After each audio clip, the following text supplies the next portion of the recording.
Okay, I think we're live, broadcasting to you live from the Orion Spiral Arm of the Milky Way Galaxy, the solar system, planet Earth, or planet Earth. Planet Earth! That's the name of our fantasy football league, Planet Earth, instead of Planet Earth. North America, the United States of America, no longer California, Los Angeles to be specific. My name is Brian Engelman. Today is Wednesday, August 27th, 2025. And this right here that you are watching is the Unhappy Hour Sports Show. Here we go, everybody. We were supposed to do a show doing an NFL 2025 season debut with special guest Ez'Ryel Robinson. Hello, Izzy. What's up? But I also have Clint Kushner on the phone. Say hello, Clint. If you can hear him quietly on the side. Apparently, we have a fantasy football league we need to draft. So what is the I can't see pick history. There we go. Can you hear me?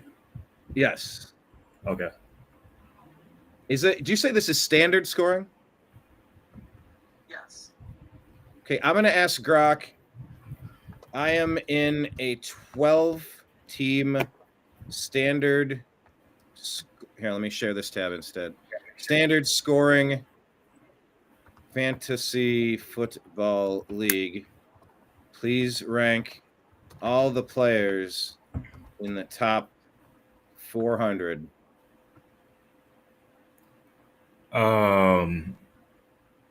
Is it PPR league? Standard scoring. How's that work?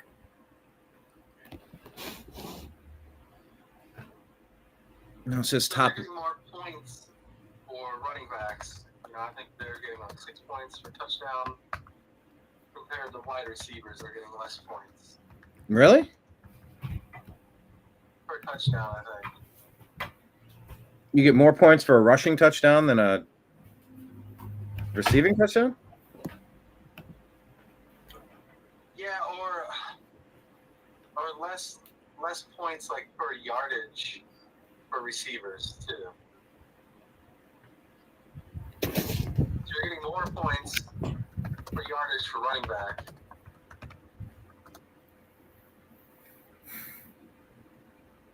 Yeah, that's not an accurate list right there. Hey, we're on the clock, dude. Who's available?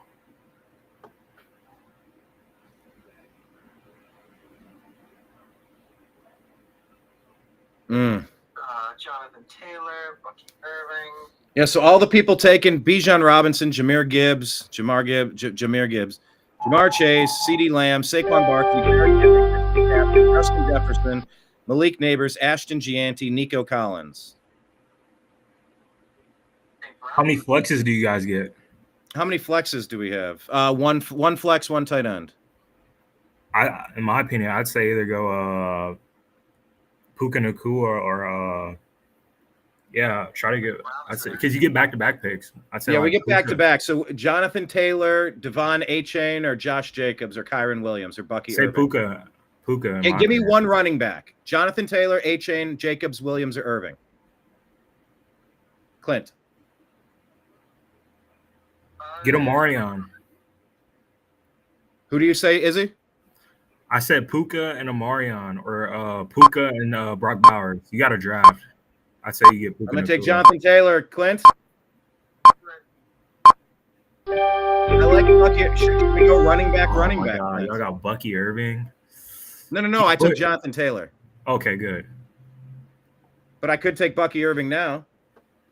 Nah, don't. Try to get Omarion or Puka. Puka Nacua is ranked number 6. St. Brown is there too. Yeah, I like St. Brown and Nacua. Izzy, what do you think? I'm sticking on Nacua or Omarion Hampton. Ask him about Omarion Hampton. Omarion Hampton. Where's he ranked? Do we take a risk on Omarion Hampton or take Puka Nacua or Amon-Ra St. Brown? 18 seconds. Go. Clint. I got Puka over Amon-Ra. If he likes him, sure. I think he's gonna get a lot more touches. Hold on, I'm confused. Wait a minute. St. Brown. Wait, why did we get Bucky Irving? Did you take Bucky Irving? I think one of you guys probably have it on auto draft. Did it just auto pick? I didn't pick him, and we took him. Do you have it on auto pick, Clint? I don't. Remember when you picked somebody last year? Yeah, but I made sure it was off. I think things are just delayed. My pick didn't show up freaking on the app. Oh my God, what's happening? That's why I hate technology. Like, it didn't even, I'm on my, Surface, and it didn't even show up. I mean, Bucky Irving could have a great year. No. No? They have a weird running back situation. The same. Rashad White? They have the same thing as last year. It's like 4 running backs on their depth chart that are all going to be competing. Regardless, he had a great year last year. In my opinion, I'm gonna try my draft. I'm gonna try to get Brian Hampton in the second round because John Harbaugh, his offensive scheme.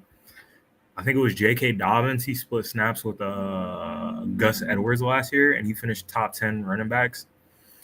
And Amarian Hampton, he's like, imagine I don't even know how to explain it. Like Tom Brady getting Rob Gronkowski, John Harbaugh getting Amarian. So. Okay. I see Hampton. He's in the queue. Okay, we have Hampton in the queue. Are we gonna really take 3 running backs to start? I mean, y'all need a receiver. Yeah, there's only so many WR1s. Got Higgins, A.J. Brown, Terry McCullen, Mike Evans. Brock Bowers went early. No, that's a good pick wherever they got him. Yeah, they got him at number. What is this showing? 2.9. For a tight end, y'all should try to grab Tyler Warren, the tight end from the Colts. He's out of Penn State. He's a rookie. Me personally, I drafted Brock Bowers last year. I drafted a lot of rookies, and they end up doing really good. Like Brock Bowers, I was high on him. I got him in the 5th round. So, but look out for the rookies because they'll have a lot of usage in their rookie year. Well, we're on the clock in 13 picks. Is that real? Yeah. So a lot of these guys are going to be gone.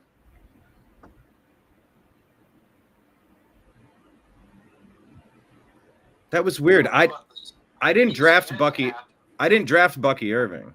Yeah, I saw him get picked. I don't know how that happened. Hello, Kenneth. Hello, Marion. ESPN app has issues. It just auto drafts for you. Things are delayed. Yeah, I didn't pick Bucky Irving. No, nobody. No, and I don't have it on auto pick. I'm looking at it right now. I made 1 pick. That was it. Can Murray pause it and rewind the draft? Didn't we try that last time? Can you pause it? He's like, fuck you guys. I mean, Who's going? Flush It Out is on the clock. Can you check who's got picked yet? Pick history. Nico. So far, Bijan went number 1. Jahmyr Gibbs number 2. Jamar Chase number 3. CeeDee Lamb number 4. Barkley number 5. Derrick Henry 6. Christian McCaffrey 7. Justin Jefferson 8. Malik Neighbors 9. I don't know who's throwing it to. Well, I guess Ashton Gianti 10. Nico Collins 11. We get Jonathan Taylor and Bucky Irving. All right. Devon Achane number 14. Josh Jacobs 15. Puka Nacua 16. James Cook 17. St. Brown 18. Chase Brown, 19. Kyron Williams, 20. Brock Bowers, 21. Brian Thomas, 22. Drake London, 23. A.J. Brown, 24. Josh Allen just went. Josh Allen, lad. Yeah, quarterbacks are going to start going off the board. I kind of like Terry McCullen if he's around our next pick. Who'd he say? Terry McLaurin? Yeah, McLaurin. I was calling him McLaurin. You're looking for McLovin. Yeah. Clint wants to draft McLovin. Izzy, didn't you have a shirt for McLovin? Yeah, it's in my room somewhere. Can you scroll down a bit? Jaden Daniels. Yes. They're getting quarterbacks already. Yeah, Doesn't I know this that league quarterback's prioritize on. quarterbacks or something? What's the scoring? Is Yeah. Morion just got picked. That's bad. Quarterbacks and running backs will get the most. Omari and Hampton just got picked. I like Travion Henderson. Evans. What about Mike Evans? Oh, Travion Henderson just went. That would have been crazy to get 3 badass running backs. And then just build the rest of the team with scrubs. Izzy, do you think we have to go wide receiver now? Because we have no wide receivers. I'd say wide receiver, quarterback, depending on what quarterback's on the board.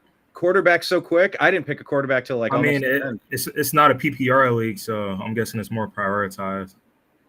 Because our league isn't. Our league's point per reception. So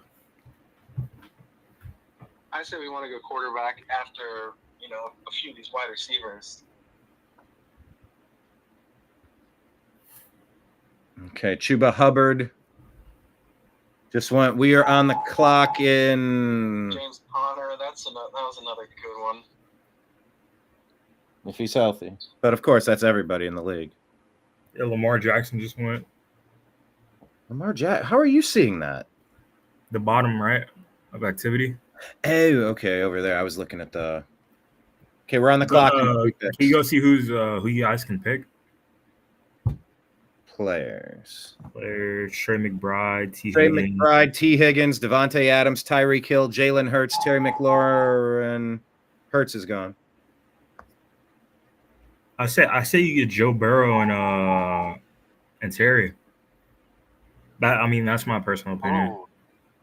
Terry Yeah, McLaurin and Joe Burrow. I like that. And then go running back wide receiver next time? Yeah. Yeah, I like that. Okay. Well, who's the third then?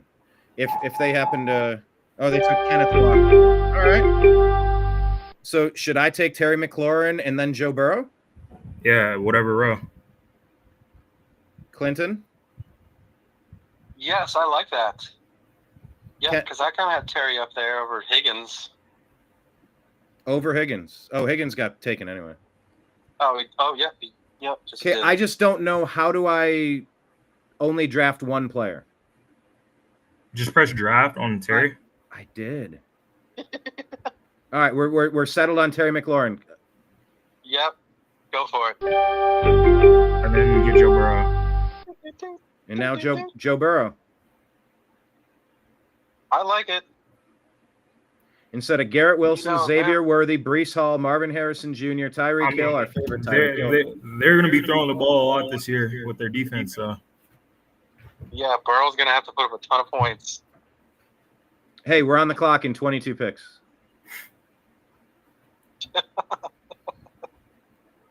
So if you need to go take a shit, this would be a great time. Hey, here's a bonus. Good. I hate this number 12 draft pick because you're pressured to make another pick right afterwards.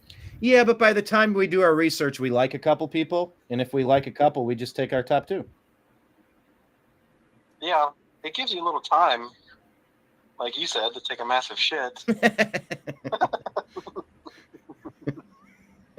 Of course.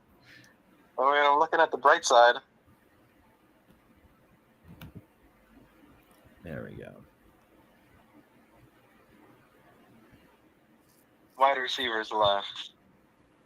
Kenneth is asking if he bets $100 on a 99.75 bet, will he get his quarterback?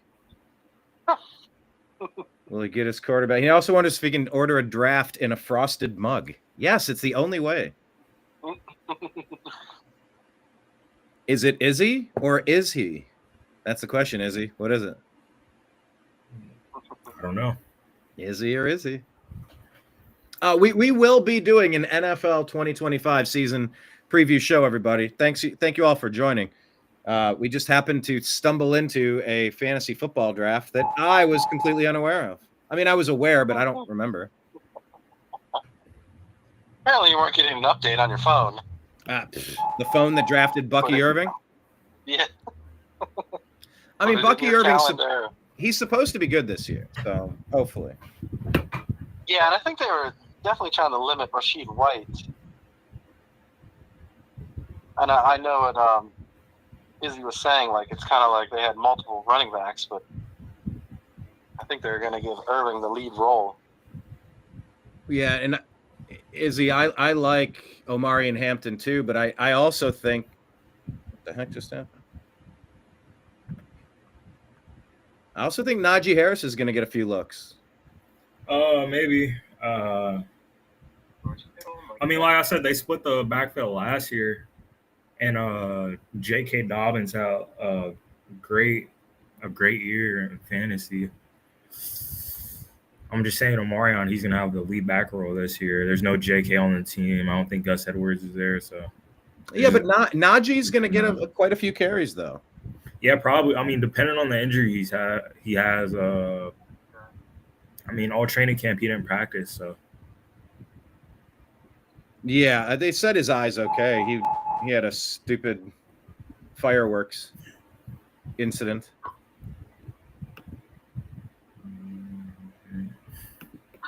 Damaged his eyes.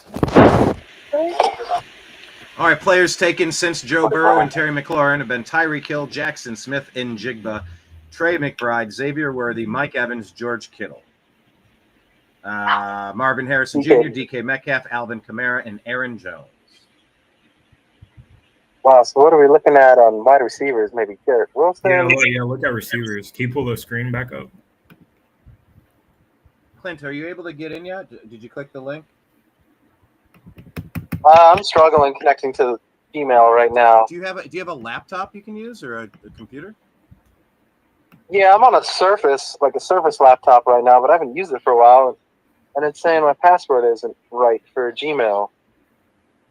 Do you have a laptop you could switch over to? It'd be so much easier because you can see it right on the screen with us. Oh, yeah. Yeah, I do have a computer in the house. I'll see what I can do. Brees Hall. I might have to take a massive shit soon.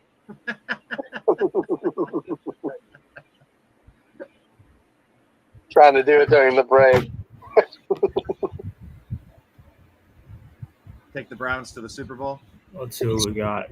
DJ Moore. Oh yeah, you could look at DJ Moore. You could put him on Q. We like DJ Chi-Town. Yeah. Let's see who else we got. Devonta. Listen, Williams. Maybe Jerry Jeudy. Oh, Jerry Jeudy with. I know he had a decent year last year, like towards the end. Maybe though.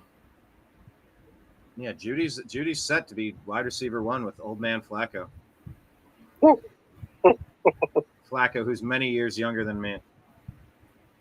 Can you go to a running backs? Right. Yeah. There? DeAndre Swift, David Montgomery, Tony Pollard, I think RJ Harvey could be good. Yeah. What pick are we on? Where's it showed? It just pick 51, 52. Okay. RJ Harvey gone. Doggone it. That's who I would have really liked. Yeah, most of the running backs are gone now. Hey, at least we picked 2 in a row early on. It might not have been exactly the running backs we wanted. Who else was available when we picked Bucky Irving? Puka, Omarion, yeah. Jameson Williams. I kind of liked him for Detroit. Can you go to tight ends? Can I see what tight ends are like? Sam Laporta, number 61. We're pick 55, so it's right in the the range. TJ Hawkinson, number 69 ranked. Mark Andrews, 83. Kelsey, 84. And Njoku, 85. So maybe the next loop around we could go tight end. Yeah, I was going to say you could wait on that 100%. Tyler Warren, Tucker Kraft, Dallas Goedert. DeAndre Swift is gone. We're up in 4 picks. Yeah, I'd say at least try to get DJ Moore or Zay Flowers. Or Jerry Jeudy.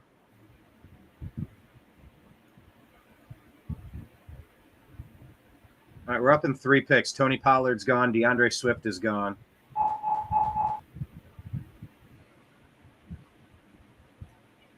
Dang, David Montgomery just went. It's tough. Mm-hmm. And Sam Laporta. Yeah, so I'd say try to get a DJ Moore. And yeah, I'd say like 2 receivers probably. Most of the running backs are. You want to do DJ Moore and Jerry Jeudy?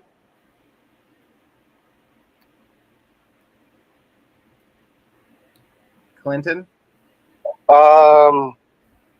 I say DJ and George Pickens or DJ and Zay Flowers. All right, hold on, one at a time. Go ahead, Clint. I said, was Judy bring up Flacco? Flacco was mainly Amari Cooper. We're on the clock. But he broke out last year with Jameis Winston. Cortland Sutton just went. Yeah, I'd be fine with Jerry Jeudy. I'd say it's between George and Zay for the second receiver. George Pickens on Dallas or Zay Flowers on Baltimore? Yeah, I say get DJ Moore no matter what, and then choose between Zay and George. I like Jeudy. Clint, let's hear your thoughts. 20 seconds. I'll go with DJ Moore on one of them. What about the other one? I don't know. Pickens could be good, but I don't know. Take DJ. A lot of... Yeah, the only reason why I'm saying Pickens is because the double teams off of CeeDee Lamb are going to be somewhere else now. And Dak Prescott's healthy. His last healthy season, he was top 3 in passing yards, second in MVP voting. So the offense should be opened up. Plus, their running backs aren't that good. So, all right, Clint, what say you? Zay Flowers, George Pickens, Jerry Jeudy.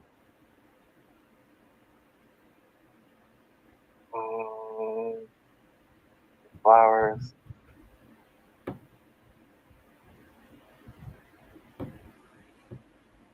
I like Flowers. Isn't he going to be the main target? Yeah, he should be. Is he?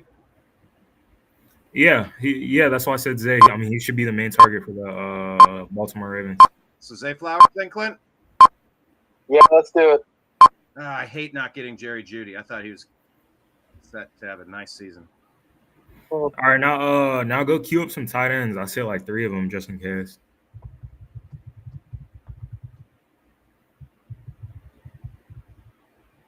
What kind of tight ends are out there? Ooh, snap! Travis Hunter. I forgot about him. He just snuck up right there. Travis Hunter? Yeah, I mean, he could get a lot of points, especially if he plays defense. Emeka Ibuka. He's going to be good. Yeah. Kelsey just went.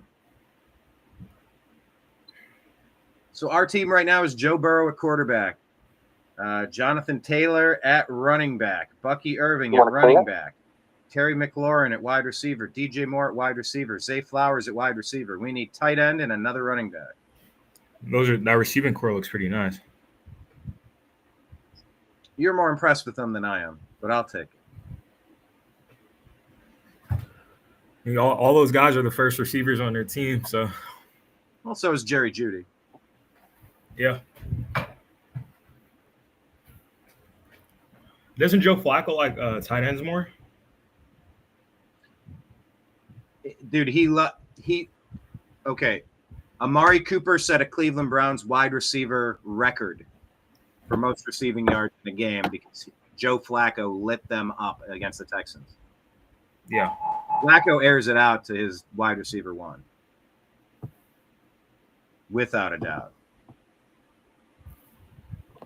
I mean, he's a gunslinger. George Pickens just went. Matthew Golden went. So. God,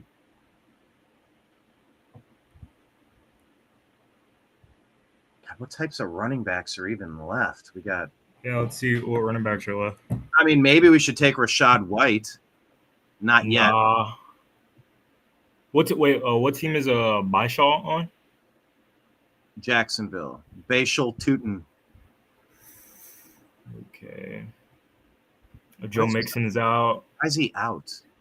They couldn't activate him for the first week, so he has to sit 4 weeks. Why not? Injury, I think.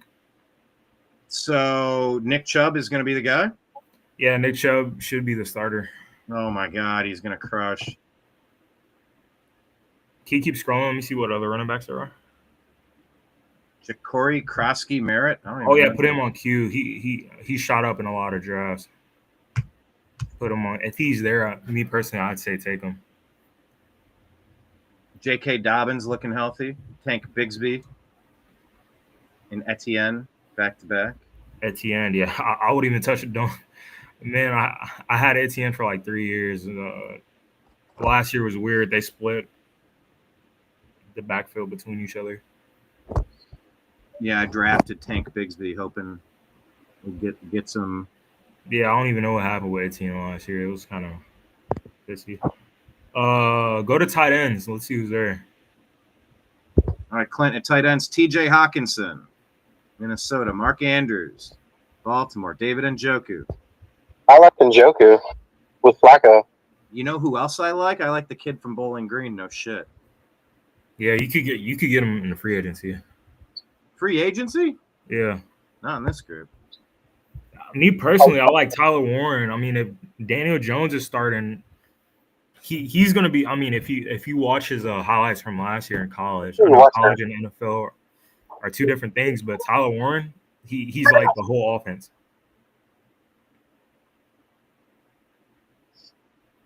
So. Tyrone Tracy went at 6.8. Bo Nix at 6.9. Jalen Waddle, 6.10. We're up in 13 picks, people. Matthew Golden. Yeah, he went. Yeah, Murray got his wide receiver from Green Bay. Yeah. Izzy, how many fantasy football leagues you in? One.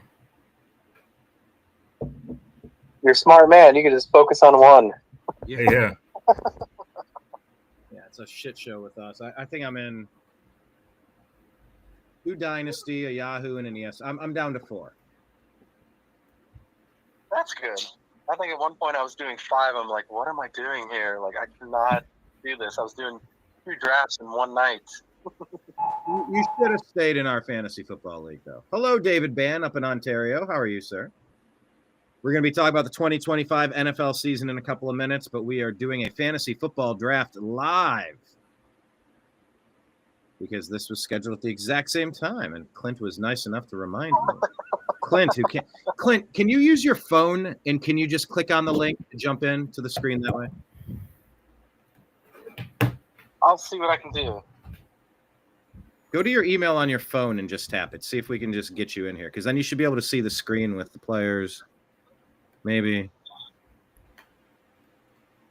All right, give me a second. Rome Odunze has gone, and Ja'Cory Krosky something or other just went. Oh, that's tough. Merritt went. Yeah. We wanted him, huh? Ricky Pearsall. Yeah, I drafted Ricky Pearsall in my Dynasty League. Just been waiting on him. This is supposed to be his breakout year, right? Yeah, I mean, they have no. I mean, all their receivers are gone or hurt. So. Well, he was shot last year, right? Yeah, but I mean, he has a lot of production though. After he came back from injury. Kyler Murray. Did Murray take Kyler Murray? That would be so damn literal. Oh, I know. Kyler Murray, he's gonna suck. Kyler Murray's taller than Dylan Gabriel. Is he really? No, I don't know. Who is taller? Gabriel has to be taller. Kyler Murray's like 5'2". 5'2". All right, let's take a look. Dylan Gabriel, Oh, Fi- Joku went. 5'11". Kyler Murray's 5'10". Oh, yep. Bryce Young is like 5'9". 9 inch. Ooh, Emeka Ibuka. That would have been a great pick. Damn it. Oh, I would have loved Emeka Ibuka. Devontae Smith, David Njoku. Oh, Emeka Ibuka. That's a good one. Can you go to the board? Well, I mean, like Players? who's available? Yeah. Go to All- Judy's still there. Oh, well, I'd say get Travis Hunter and Tyler Warren. Travis Ooh, Hunter yeah, and Travis who? Hunter. Jalen Warren? Tyler Warren, the tight end. Where's he even ranked? He's all the way down at 113. Who's above him? All these people. They're Mark all Andrews, you know, Evan receivers, Ingram. though. Huh? I'm not going with Mark if I'm you. No. Nah, he splits with Isaiah Likely. I mean, they've been doing it for like 2 years now. About Evan Ingram. Maybe. I don't know how Sean Payton plays his offense. Mark Andrews just went. I think so. We have to take tight end. I would take that a chance on Tyler Warren. Murray kind of mentioned him the other night. I'm on him. Hey, if you turn on his highlight tape against USC, he had like 15 catches and 200 yards, like 2 touchdowns. He could just do everything. Travis Hunter's gone. Joe Mixon is gone. Oh man, right before your pick too. So I like Jerry Jeudy Yeah, I'd say probably Jerry Jeudy and Tyler. over Hawkinson. Yeah, I don't know how JJ McCarthy's going to play this year. And they just traded for Adam Thielen too, so the targets are going to be spread out across the field. Clint, do you? Well, Tyler Warren's down at 113. I don't think we need to take him first. But y'all still have 20 picks until the next one. So I mean, somebody else might be high on him too. Nick Chubb's at 149, but he's the starter for at least 4 weeks. We only have 2 running y'all backs. could get him once it wraps back around.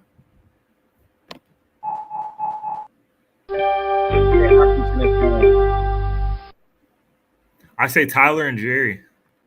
All right, Clint, Tyler, and Jerry Jeudy.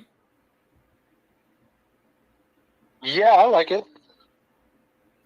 God, I got to scroll down so far to find Tyler. Where's he Who's at? going to be the quarterback for Indy? Daniel Jones. Daniel Jones. Oh, that's right. I mean, Yeah, he's decent. I'll give him the benefit of the doubt. His offensive line with the New York Giants was horrendous. Like, he had no time to throw the ball. So Tyler Warren over Evan Ingram, Tucker Kraft, and Colston Loveland. 10 seconds. Yeah, let's give it a shot. Murray liked him too. And then Jerry Jeudy. And then next time we got to pick a running back. I'd say take a defense and a running back. Yeah.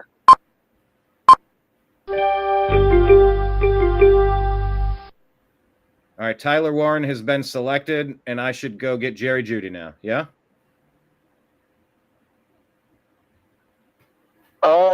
Yeah, I like it. I mean, he is like the highest ranked non-suspended player. Yeah, on the Cleveland Browns. Yeah. All right, we got him. So here's our team right now. We got Joe Burrow at quarterback, Jonathan Taylor Thomas at running back, Bucky Irving at running back, Terry McLaurin at receiver, DJ Moore at receiver, Tyler Warren at tight end, Zay Flowers at flex.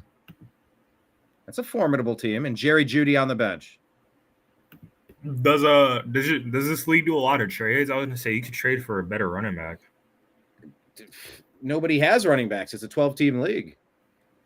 That's what I'm saying. I mean, Nobody would ever give an RB1 up. I mean, depending on what you have to offer. Yeah, next round I say try to get a running back and a defense.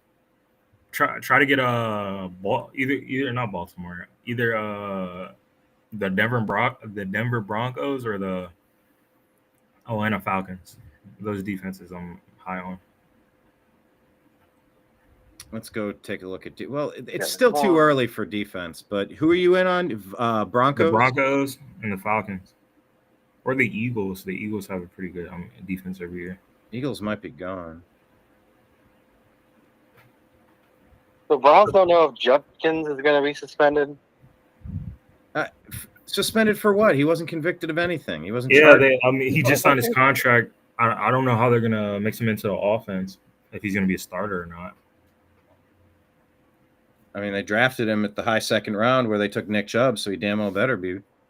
Well, I mean, Jerome Ford is competent back there. He can hit some home runs. Yeah. Let me look at running back here. Quinshawn is at 118. Did anybody take? Yeah, there's Jerome Ford, Najee Harris, and Dylan Sampson. Where's my dude? Nobody drafted him, did they? Who? Nick Chubb? No. There he is. He's at 149. Yeah. Debo went. Debo Smith. Debo Samuel. He called him Smith. Joe Mixon slated to begin the season on the reserve non-foot. Oh, by the way, Marion, thank you for watching and hanging out. Marion hangs out in the TNAM Daily Show when we unpack the news each day. Yeah, looking at Nick Chubb, what are they saying about Nicolas?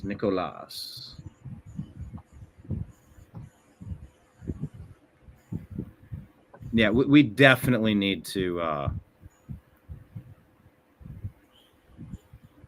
Chubb was rested for the preseason finale. 10 regular season. Kobe Myers. He looked sluggish on 102 carries and 24. Well, yeah, I did hear you look kind of like not used to being out there. I don't know how to explain it. Yeah, but I mean, he was coming off a pretty brutal injury.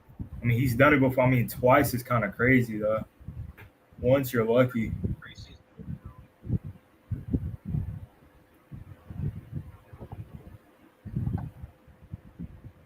All right, we're on the clock in 14 picks here. We do have to get a running back because we have no depth. So running back is a guarantee. We have one extra wide receiver. Is there another position we want right now? Positional needs? Maybe a backup quarterback or another tight end, maybe. I don't know. Yeah, tight end, another quarterback, Clint. Defense. Quarterback. Kicker. Y'all could get Brandon Aubrey. I mean, Brandon Aubrey.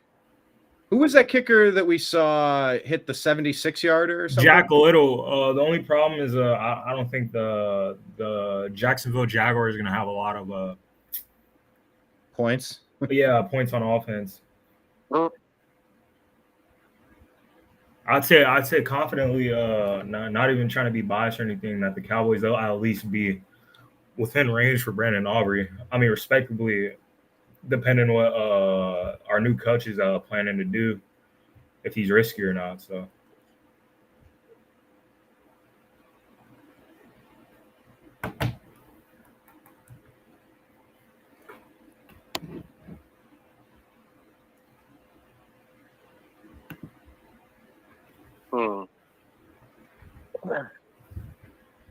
All right, we are on the clock in just 13 short picks.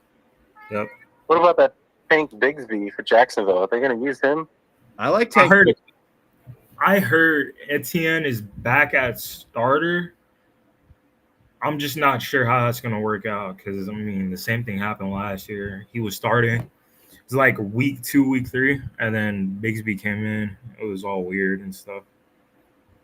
Yeah, so they're ranked like right next to each other. So it looks like it could go either way, to be honest. But that's what happens when we wait to the 9th round to address our backup running back.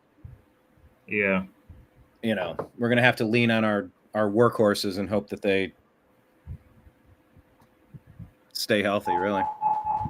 Ooh, I liked Evan Ingram because I like the idea of a backup tight end here. If Evan Ingram's there, I'd say take him. He's he was gone. like, He just got picked.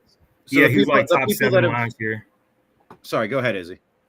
I said if he's there, I'd say take him because he was top 7 last year. I just don't know how Sean Payton's gonna play him. Well, how did he play his other guys? The tight ends always did good with Sean Payton. The other guys are cut and on a different team right now. No, I mean on when he was on the Saints. Oh, I mean they had Jimmy Graham. That's a little Graham bit was different. Graham was huge. Let me recap Yeah, but he's huge. What happened here. We took Tyler Warren at tight end, Jerry Jeudy at receiver. Then Minnesota running back Jordan Mason went off the board. Zach Charbonnet, Seattle running back, went off the board. Keon Coleman, Buffalo receiver. Debo Samuel selected. He's on Washington now, don't forget. Stephon Diggs over in New England. Jacoby Myers, Vegas receiver. Rashee Rice, suspended and all, got picked up. Cam Scatabo, coolest last name ever. Chris Olave, wide receiver, New Orleans, got picked up. Austin Eckler, Washington running back. Evan Ingram, Denver tight end. And now Cooper Kupp, Seattle, wide receiver. And Tucker Kraft, Green Bay tight end. We're on the clock in 9 picks. Did Cooper get picked up? Amari Cooper? Yeah. No. Cooper Kupp. Cooper Kupp went 2 picks ago, yes. Okay. What's Chris Godwin's injury thing? Questionable. Could he be I mean, I think he's still wide receiver too. I just don't know if Igbuk is gonna play over him much. Especially Godwin, they said he's gonna be back in like October. Yeah. From that knee injury. Knee or ankle or whatever it was, but it was nasty. Yeah. Well, I mean, look, with 4 strong receivers, we don't need him in the beginning of the season. You know, he is somebody we could pick and stash if we wanted to. Yeah, put up some good numbers. Well, how do you feel about Ramondre Stevenson? What's his deal? New England? 5th season, but Travion Henderson is going to... And he had a bunch of fumbling issues last year. We're up in 7 picks. J.K. Dobbins gone. Javonte Williams gone. So these Quinshawn Judkins gone. See what running backs are there. I wouldn't mind taking Jerome Ford. Tank Bigsby. We could get Rashad White, Clint, and then we'd have both of the Tampa Bay's guys. Tyler Algier, Najee Harris, Jerome Ford. Check the what they have on Tyler Algier. I know last year he was decent. I mean, like he split a lot with Bijan. Yeah, which was pretty weird. Career low marks and snaps and stuff. He's a fine late round insurance flyer. Yeah, I'd say. What do they have to say about Byshaw Tutton? Bashal. Oh, well, I mean, you got Bashal and Travis and Tank. Oh, yeah, they're all in that. Yeah, I don't even know. I'd say get that kicker and then decide on a running back. No, I'm going to hold off on kicker, man. Mario will just make fun of us. That's true. I mean, it's the 9th round. It's pretty late. I mean, like, hey, dude, we have no running back depth. It's not late when we have the need to get real players. Ramondre Stevenson just went. We're up in 4 picks, so we're gonna have to. Clint, what's scrolling? Let me see who else is there. Well, I don't want to get anybody down this far. People are getting running back right now. Yeah. Oh man, Justin Fields went. That sucks. Blake Corum. Yeah. So the top running backs are. I'd say take a gamble on Tank Bigsby or Etienne. What about Rashad White? Since we already have Bucky Irving, it wouldn't be bad to have the other guy just in case. Maybe. Well, you're looking at the bye though, and you lose Bigsby went. I'd say take Etienne. Tank Bigsby's gone. Do we take Travis Etienne, Clint, or Rashad White? Brian There's Robinson. a new gone. coach. We're up in one pick. Oh, I don't mind Jerome Ford. His fantasy points, he's projected at 110. That's more than Nick Chubb too, but that's a reach. The question is if Travion, I mean not Travion, Quinshon Judkins is going to play. Oh, he'll play. How often though? Like, will it affect Jerome Ford? Yeah. Ford's gonna be the starter. Well, I mean, we'll see. All right, we're on the clock. Uh, Rashad White is in our queue. Travis Etienne, Trey Benson, Tyler Algier, Nick Chubb, Jerome Ford, and Najee Harris.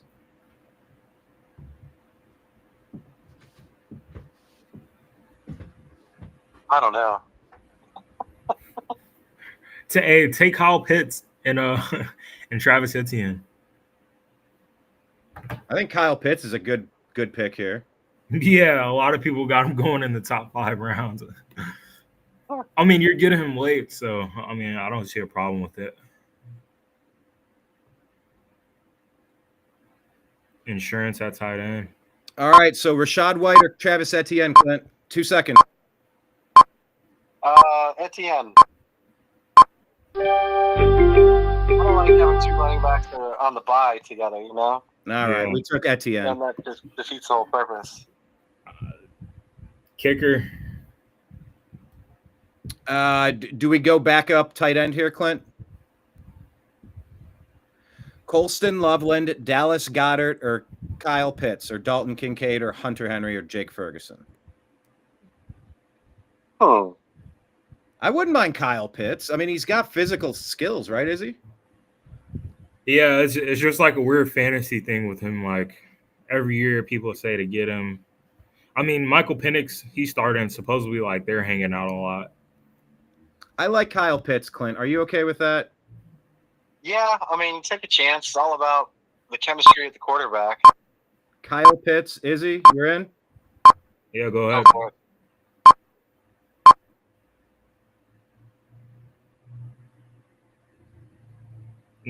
Next round, I say look for a backup quarterback and then either a defense or a kicker.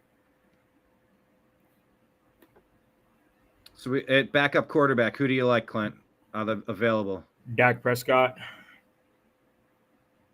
Obviously, Justin Herbert. You like him? Yeah. Yeah, Herbert's still there. C.J. Stroud is all the way down here. He's a sleeper. Dak just went as soon as I said that. Dak is gone. Maybe Drake May. Drake May, huh? I mean, I had him on the bench last year. He did pretty good. Even Jordan Love, like he's gonna have a ton of wide Towards the end of receivers. the year. The problem with his receivers is they shift in a lot of receivers in rotation, and they like I don't know how to explain it. It's just like a lot of drop balls and unexperienced. That's why Devontae Adams was so good, is because like literally there was no one else to throw to. Like you couldn't trust him as much as everybody Reliability. else. Yeah, I mean now he has Matthew Golden, so. But All they right, do have Josh Jacobs in the backfield. Chris Godwin did just get taken there, but we couldn't take a wide receiver at that position. But that's a good value pick, I think. Mm-hmm. Dak Prescott, Caleb Williams gone. Yeah, let's take a backup. Let's take another quarterback for sure. And then I don't know what else. Izzy, talk with Clint for a minute. Let me. I gotta feed the cats. Give me a moment. Yeah, I don't know. I'd just probably say a defense or a kicker. Yeah. Hey, if Brandon Aubrey's there, that's a great pick.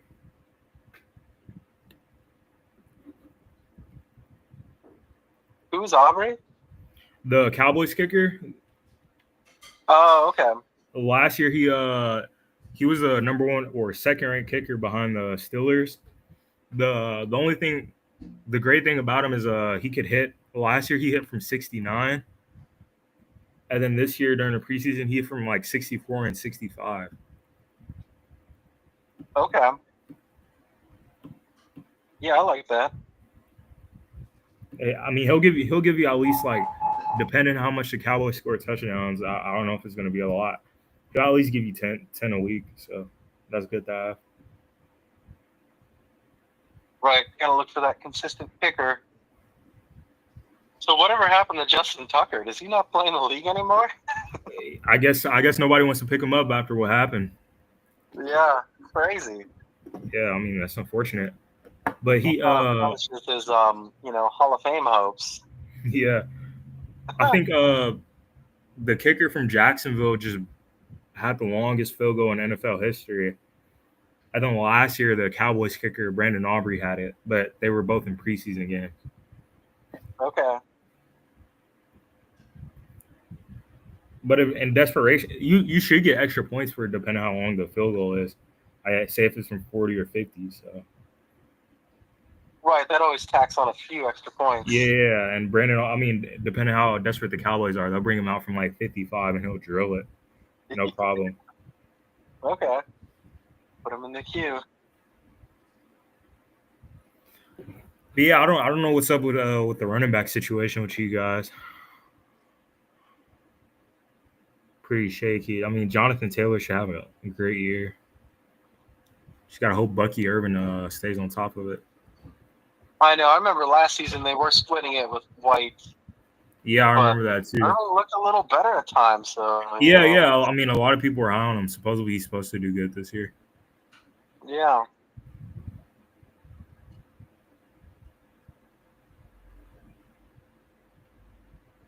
Algier. He just went.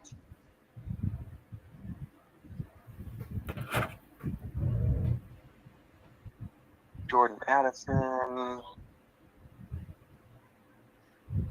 Ollie Gordon the second. Miami running back went. Yeah, he had a great year in college last year. This year in college, he had a pretty bad. Oh, the Broncos defense just went. I know. What's left on defense?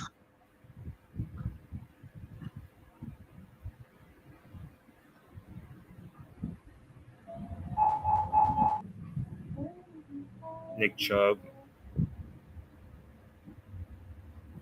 Defenses gotta be like Steelers, Ravens. Steelers, Ravens.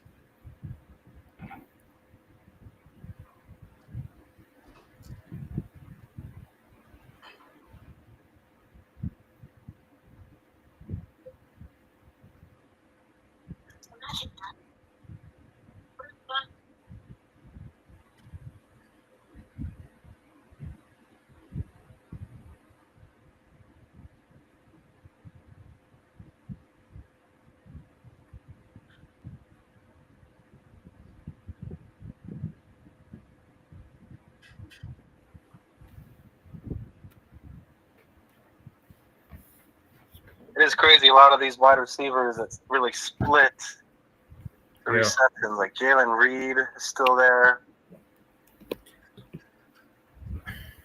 Here from Buffalo, it's like they just not get enough points. Dang, Drake May and Jerome Ford just went. Oh yeah.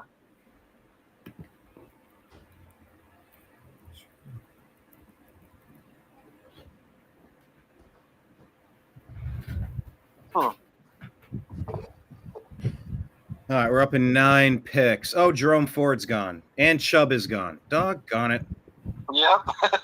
That's what happens when you go take a massive poo. Oh, I would have loved to get one of them. Chubb or Ford.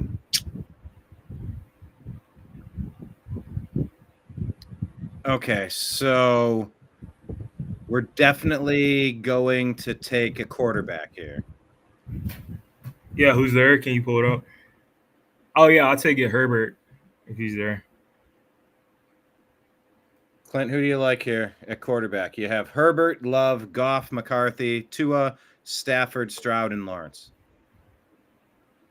Stafford I'd say Herbert. Stafford's slowly dying. I wouldn't grab him.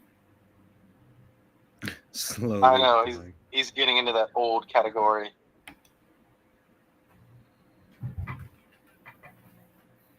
Brandon Allen. Huh? I said Brandon Allen. He's pretty good. Depending if Breece Hall gets injured or traded. She's a good handcuff.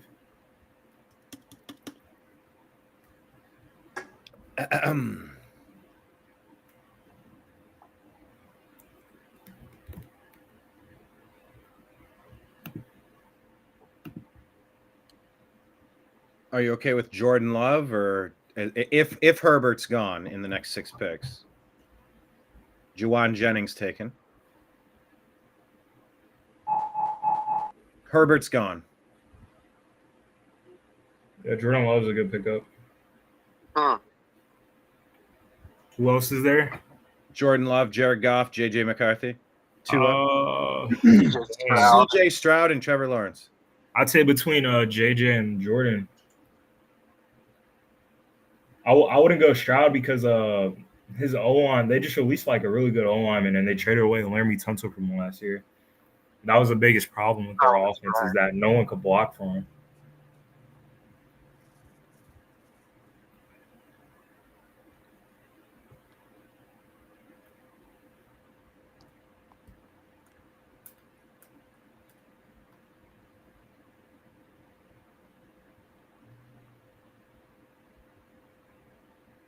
So if we get a quarterback, what other position do we want here? We were talking kicker.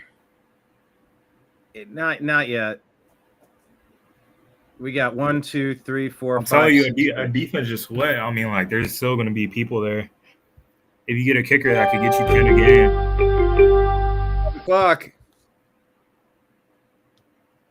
All right, at quarterback, Jordan Love. Who do you like, Clint, at quarterback?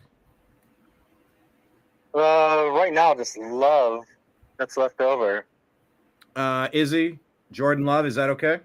Yeah, I'd say it's a hand toss between him and McCarthy. Yeah, I'll take Jordan Love because I know what we're getting. Yeah, exactly. Yep. So then after that, who do we want? Kicker. Okay, we're not taking a kicker just yet. I'm telling you, we were talking about it. He wants, the kicker from Dallas. You get extra points depending on how long the kick is from, too, as well. Yeah.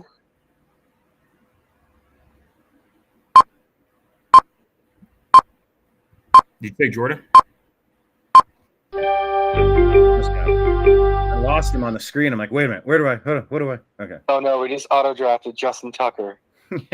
Justin Tucker. So we have one backup running back, but only 3 on the roster. We have one backup receiver, but 1, 2, 3, 4 receivers. We could use another running back here. I don't see anybody that's worth taking right here. If you want a different position, I'd say get another receiver. What's Trey Benson's story? Back up to James Conner. If you really want a skill position instead of a kicker, I'd just say get Jaden Higgins. I don't even see him on there. Oh, shit. We got a pick, guys. I'd say take Jaden. I don't even see him on here. Okay. He's right there. We went with Jaden Higgins because I didn't hear you say anything, Clint. Who is Higgins? I don't even know. Hollywood Higgins. He played with Baker Mayfield. No, it's Jaden Higgins. Tell us about Jaden Higgins, Izzy. He played for Iowa. Can you click on him? Yeah, I'll click on Jaden. Oh. Hollywood Higgins? Everyone's name is Hollywood. He's going to be wide receiver 2 this year. Wide receiver 2, Jaden Higgins. For drafted in the Stroud. 2nd round. Because Tank Dell, he's out for pretty much almost the whole season. That's rough. And Jaden Higgins, he's like a high upside. He's 6'4", so his catch radius is insane. 80-inch wingspan. Yeah, literally, if CJ Stroud finds a way to get him the ball, he should be able to catch it. All right. I like it. All right, so now we're going to take a running back and either a defense or a kicker. Which, Clint, do you want a kicker or a defense? And Izzy, same question to you. Yeah, running back and kicker. I like the kicker Izzy was talking about. Yeah, if he's still there. Let's see. Where's the kicker on the screen? All positions. What's your guy called? Brandon Aubrey. He's the one. Yeah, I'd say cue him, Jake Bates, and Jake Elliott. Keenan Allen just went. Rashid Shaheed went. Dalton Kincaid went. Ray Davis just went. And then go to running backs. Well, they took Dylan Sampson after we took Higgins. Yeah, Dylan Sampson might get some work. What am I doing? Going to where? Running backs. There you go. Will Shipley, Justice Hill, Tyjae Spears, Marshawn Lloyd, Roshan Johnson, Woody Marks, Kareem Hunt, Blake Corum, Kendry Miller, Rico Dowdle, Miles Sanders, DJ Giddens. Whew, we are scraping the barrel here.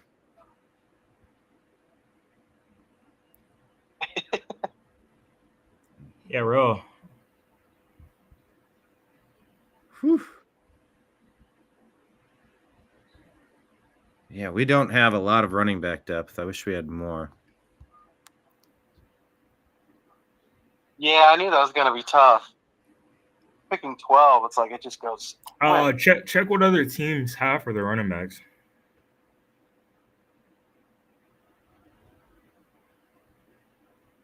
What do you mean? Check how? Yeah, like that. Yeah, like right there. Scroll up. Well, it's left and oh, I guess it is. Okay. All right, so Derrick Henry, Kyron, Travion, Chase, Chuba, Derek, Christian McCaffrey, James Conner, DeAndre, RJ Harvey, Alvin Kamara, Aaron Jones, Isaiah Pacheco, Breece Hall, Bijan, Ashton Genty, Josh Jacobs. That's really good. Kenneth Walker. Man, a lot of these teams went running back. Me personally, you could trade one of the receivers that you have for like a low-end running back.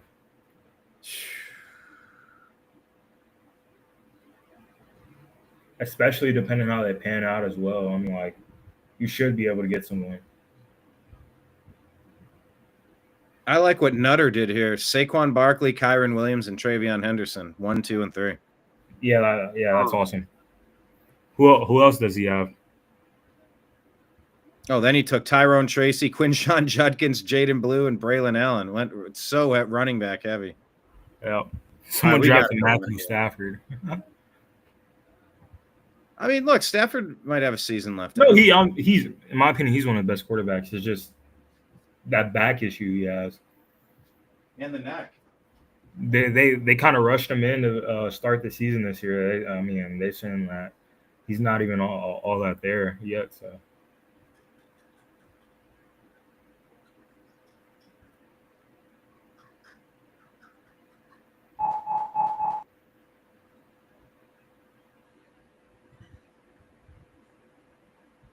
Kareem Hunt still out there. He got a few short red zone carries. Yeah, especially with Pacheco, with the injury Pacheco has. Yeah. They used him a lot more. I'd have to look at his stats, but he had a decent season.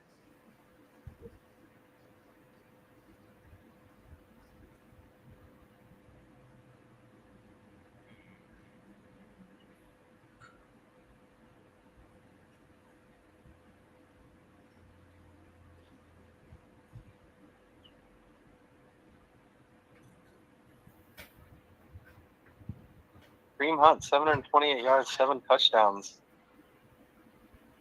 Yeah, I remember they picked him up off of waivers and like used him immediately. Yeah. Yeah, that's not a bad pickup considering the amount of running backs there left in the draft. Yeah, I am concerned. Right, because Kansas City uses everyone. Yeah. And he's a what do they call it? Handcuff? Yeah. Oh, someone got him. Damn. Just as we were talking about him. Eagles off the board. Damn it. Brandon Ayuk.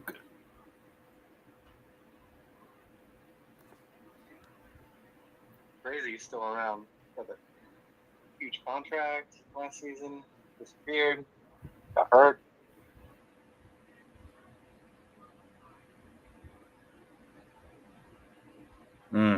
We are thin at running back.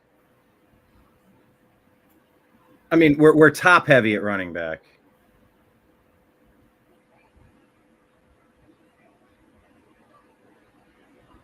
Jimmy Taylor took Ashton Jeanty and Josh Jacobs 1 and 2.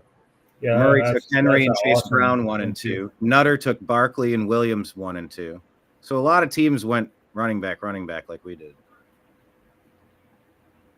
There's Justice Hill if Derrick Henry goes down. Which he could. He's getting older. Will Shipley, what's the deal there? Second NFL season, primary backup role behind Saquon. I mean, Saquon has had injuries in his time. Oh man, Will Shipley is a monster. He's really he breaks away for like 50 40 yard gains. It's just I highly doubt Saquon's going to get injured. Well, but at this point, picking in the 12th or 13th round, like that's what you're doing. You're drafting just in case. Right, like just a shot. Oh, and you guys did just say Kareem Hunt went. What about check out Tajay? I like him a lot. I don't know how they're going to split it with him. He's at the top. He must. Oh wait, he's on the IR. Oh, he's on the IR. Dang. Yeah, he's not projected to come back to a 10-5.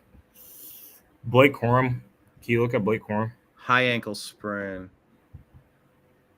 I drafted Blake Corum.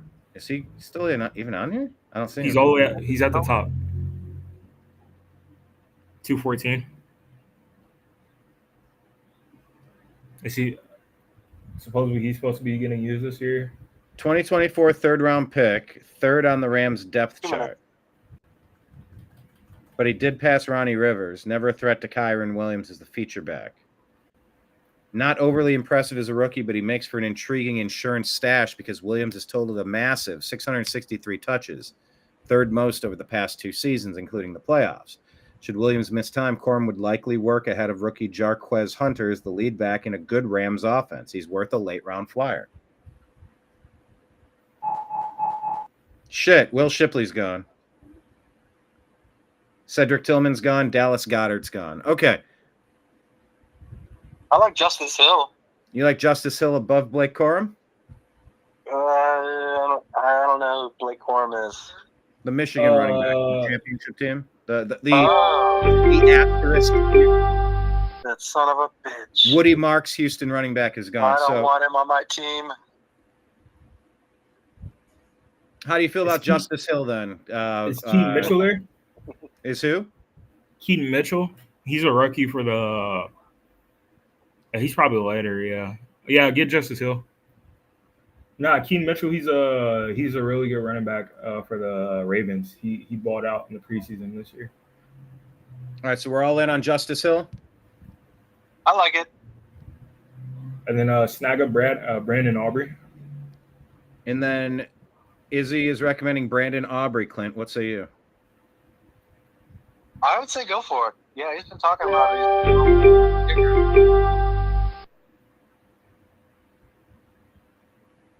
All right, I guess we got to go defense and then random player. Good. All right, boys, I'm going to check out her soon. I got to do homework with Sam. Oh, math homework. Hey, is it true that the math homework is undoable? It's like the most backward, ridiculous stuff you've ever seen. It is, man. It's only 3rd grade, and it's like, I just want to do it the old school way. Yeah, I met a reseller, and he was saying he bought a bunch of old math textbooks, and he sold them for quite a few bucks. because the old way of teaching math made sense, and this new way doesn't make any sense to anybody.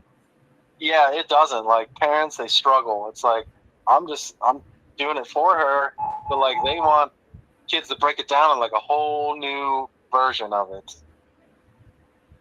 So, I don't know. I leave it up to the teachers. They're just doing some of this ass backwards stuff. Yeah. Well, if you're going to leave it up to the teachers, leave it up to Izzy and I, and we can finish these last 2 picks. All right, boys. Thanks for the reminder, Clint. I had no idea this was today. I mean, I did a week ago when I was reminded, but not today. I know. I just happened to notice you calling. I'm like, what the hell is this? I would have picked Tyreek Hill again as the first pick. I would have picked Bucky Irving. Apparently, I didn't even pick him. But I mean, Bucky Irving's a solid running back on a team that's going to score a shitload of points. So, like, that's a good pick, I think. Yeah, I think we'll be fine. Okay. All right. Well, then, Clint, you have a great day, sir. To be continued. Yeah, nice talking. You too. Later, Brian. Later, Izzy. Peace. Take care, dude. All right, there he goes. Izzy.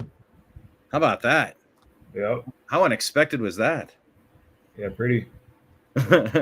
We're like, hey, let's talk about the 2025 NFL season. And as I'm getting ready to go live, it's like, oh, shit. We got ourselves a draft. All right, let's look at defense. Who do we like on defense special teams? The Broncos went like 4 rounds ago. Let me see what defenses are there for you. They have the Browns so low. Do you know how good the Browns are going to be? All right, let's see what defenses we got. Okay, let me tell you. Carson Schlesinger is a badass middle linebacker, like a Luke Kuechly. Legit, he's like a Luke Kuechly.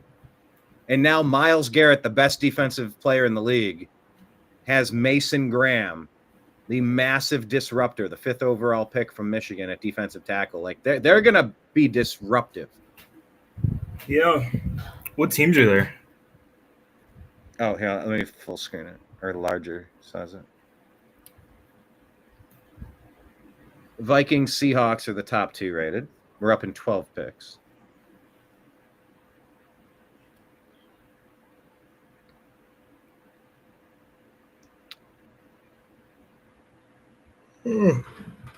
Other players that just went after Brandon Aubrey: Trevor Lawrence, Ravens; Tyjae Spears, Chris Boswell, Jake Bates, Chase McLaughlin, Bryce Young, Kyle Monagai, Patriots, and Christian Kirk.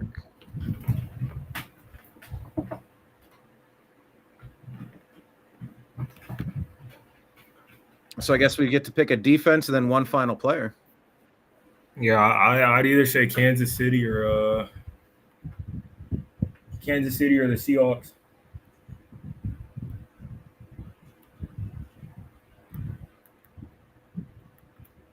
The Seahawks should be pretty good this year, defensive wise. I mean, they were pretty decent last year. Well, that would make Mike Barra happy, my co-host on Strictly Football. Make sure you're all following us because we are going to have episodes of Strictly Football with Brian Engelman, Mike Barra, and Jim Mitchell coming up. We did 24 episodes in season 1. Season 2 is about ready to begin. And boy, oh boy, am I excited. Yeah. Izzy, maybe we'll bring you in on a Strictly Football episode. Yeah, y'all should have me on there. And then you could be the guy to talk about the Cowboys. Give us your expert analysis. Yeah. I'm going to break down my Browns. Mike is going to break down his Seahawks. All right, we're up in 8 picks. Amari Cooper just went. Roshan Johnson went. Cameron Dicker, Luther Burden. Jalen Coker. All right. Harrison Butker.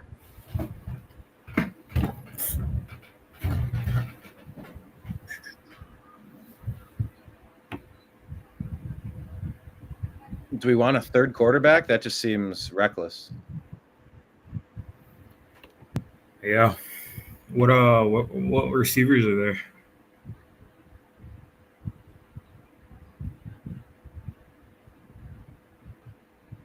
Xavier Legette.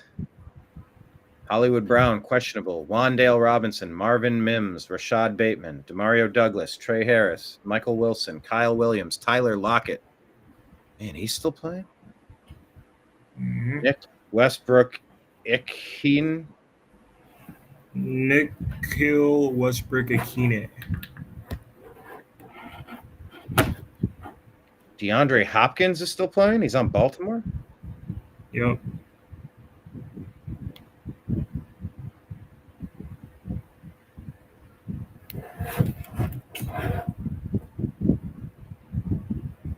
Jamari Thrash on the Browns.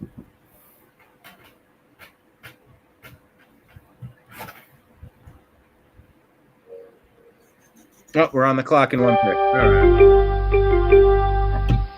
Let's look at defense first. Seahawks, Colts, Jets, Giants, Bucks, Cards, Packers, Chiefs, Bears, Rams, Niners, Dolphins. Geez, like all the defenses. Yep. I think the Browns are going to be way better than people realize, but should I just take the Seahawks? Yeah, I'll just say take the Seahawks. I mean, they're up there. And then just check by all and just see who's the top ring. Xavier Leggett. Well, Blake Corum is still there. Yeah, I'll just say take Blake Corum. We're done. Yep. We needed another running back. Yep. Okay. All right, good. We're done here.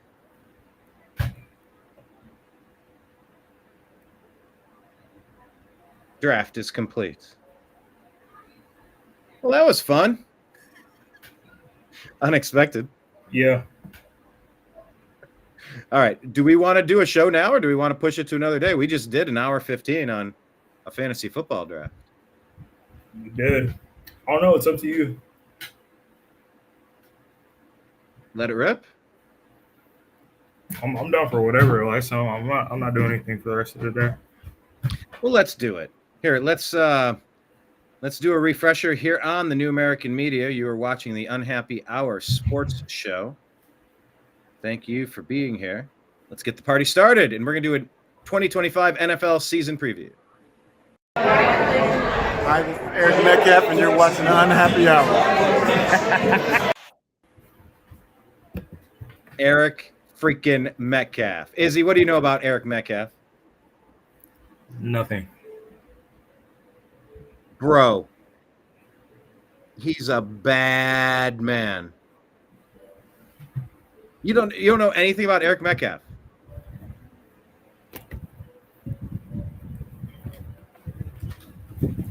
It's always tricky trying to play sports clips because you get dinged on YouTube for doing it. Yeah. Can you pull up a side screen and just type in Eric Metcalf career highlights just on YouTube and just watch 60 seconds on your side? Because I can't do it. I would love to show people. But like the fact that we got Eric freaking Metcalf to record a show liner for us, it's like a career highlight.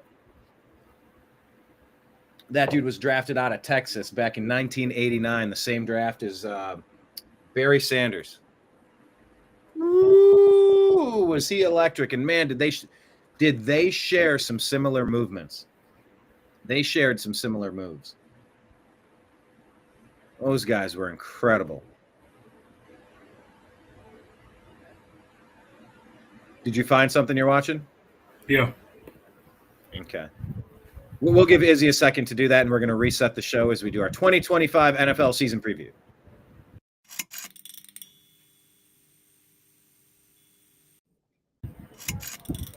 All right. So the season is upon us, everybody. And we are trying to figure out what is going on. The Saints chose Spencer Rattler over Tyler Shuck. Huh. Yep. First-year head coach Kellen Moore took his time deciding on who would start versus the Cardinals in Week 1. Jags Hunter is rolling at full speed, and he's okay for Week 1. Rashee Rice of the Chiefs has accepted a 6-game ban to start the season. Patriots claim DeVito, the quarterback, off waivers, and cut wide receiver Bourne. Oh, man. Adam Thielen goes back to the Vikings in a trade. That's probably a really good move there. Didn't give up much for that. 49ers will not trade wide receiver Jennings, yes. Adam Thielen, that's a great pickup. Yeah, they didn't give up. It was like a fifth round and then a sixth and a seventh. Yeah, just some pick swaps. You get a crisp. Yeah, I mean, you have a sharp route runner there. Somebody that's a professional that knows how to just anchor things. He was really good last year. He was a top 15 fantasy to start. The first 7 weeks, he was a top 15 receiver. But let me ask, why would Carolina let that player go then? That doesn't make sense. Because they want to give the young guys opportunities. They don't want to have to worry about older guys limiting the younger guys. They have I can't think of his name. He's pretty decent. McMillan. Yeah, they have Tedero McMillan, Xavier Legette. There's one more receiver. He's a rookie this year. He had some really good catches. Yeah, I mean they're just like they released Hunter Renfrow, J.C. Horn, one of the best cornerbacks in the league. They said Hunter Renfrow was unguardable at practice.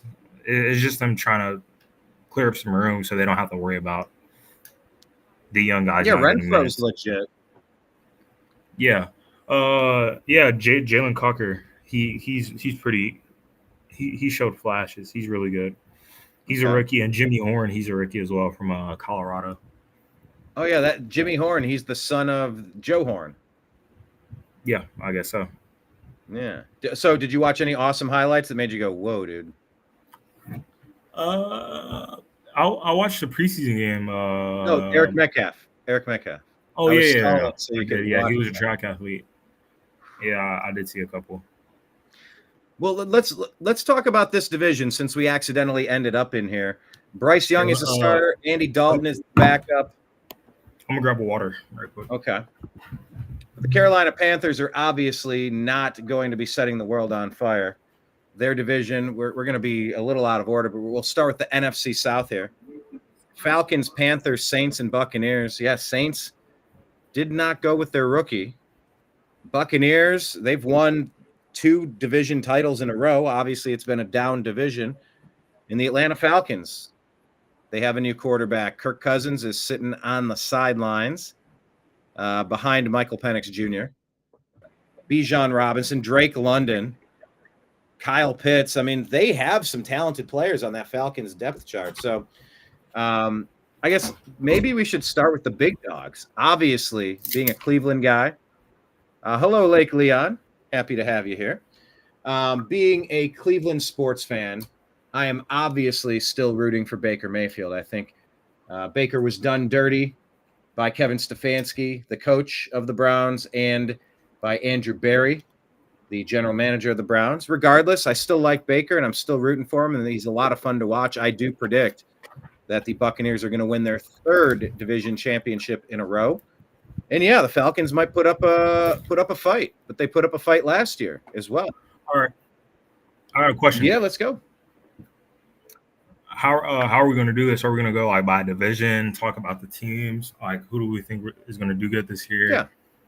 Yeah. So just like let's go divisions just to kind of keep it organized here. NFC South is where we're starting. Take it where you want to take it. And by the way, are you able to pull up a screen? Do you want to pull up a screen? Because I think I have to click it so that you can, and then you can turn it on and off on that little sidebar, that little blue thing, that little dot. You press it and the screen goes away. Press it, it comes back on the screen. I'm not sure what buttons you have available. Yeah, it's just the bottom. It's a share screen, a plus button, settings. That's really it. The third one is what you do for screen sharing. But yeah, let's start with that division. I'm gonna refresh these are awesome. Spindrift. I've always wanted carbonated stuff without the high fructose corn crap. It's just got a little bit of fruit in it and carbonation, and they're good. I really like these things. But Izzy, let's start with the NFC South. What do you make of the 2 bottom feeders first? Talk about the Carolina Panthers and the New Orleans Saints. What are you watching for? What do you expect out of those 2? All right. I'm just trying to pull it up here on my end. All right, the bottom feeders. I feel so. First, I'll start off with the Saints. I mean, I could pretty much just state the obvious. They jumped on Tyler's show. They could have got other running back, got Shadur. They could have got somebody else. Kind of controversial pick to pick Tyler's show. I think it was the 3rd or 4th round. He's 26. By the time he'll be done with his rookie contract, he'll technically be a veteran, 29 years old. 30 years old. He played in preseason. He didn't look good at all. Then they have Spencer Rattler. he's okay. I mean, he's not a starter. I mean, he can start. I mean, they have him as a starter, but like, Yeah, they he's just nothing. named him that. Whether he's ready or Yeah, I not, know. they're going to try. He's nothing special. He's nothing special. He's just there, in my opinion. This is a chalk season for him. They're going to try to get a top 5 pick for next year, draft the quarterback in the first round, top 5 pick to lead their offense, and I feel like that's how it's going to go. They might try to compete, but I highly doubt it. They're just going to try to get a top pick, get a quarterback that they can have for their team, and move forward with that. I say they finish last in the NFL. I don't see a team that's worse than them. And then the Carolina Panthers, they showed they were really good last year towards the end of the year. Bryce Young, the team started to click. Adam Thielen, all his targets, I just started to click. Bryce Young starting to get it. Their own line is starting to get it. They loaded up on a bunch of receivers, rookie receivers. They got Tedero McMillan, Jalen Cocker, and Jimmy Horn. Tedero, he's really, really good. High catch-up side. Jalen Cocker, I don't know a lot about him, but his preseason stats, they showed out a lot. He was okay. And then Jimmy Horn, he's fast. I mean, I'll just put it that way. He's really fast. So they can win some games. They can steal some games from their division rivals. I'm not going to lie to you at all. They can steal some games.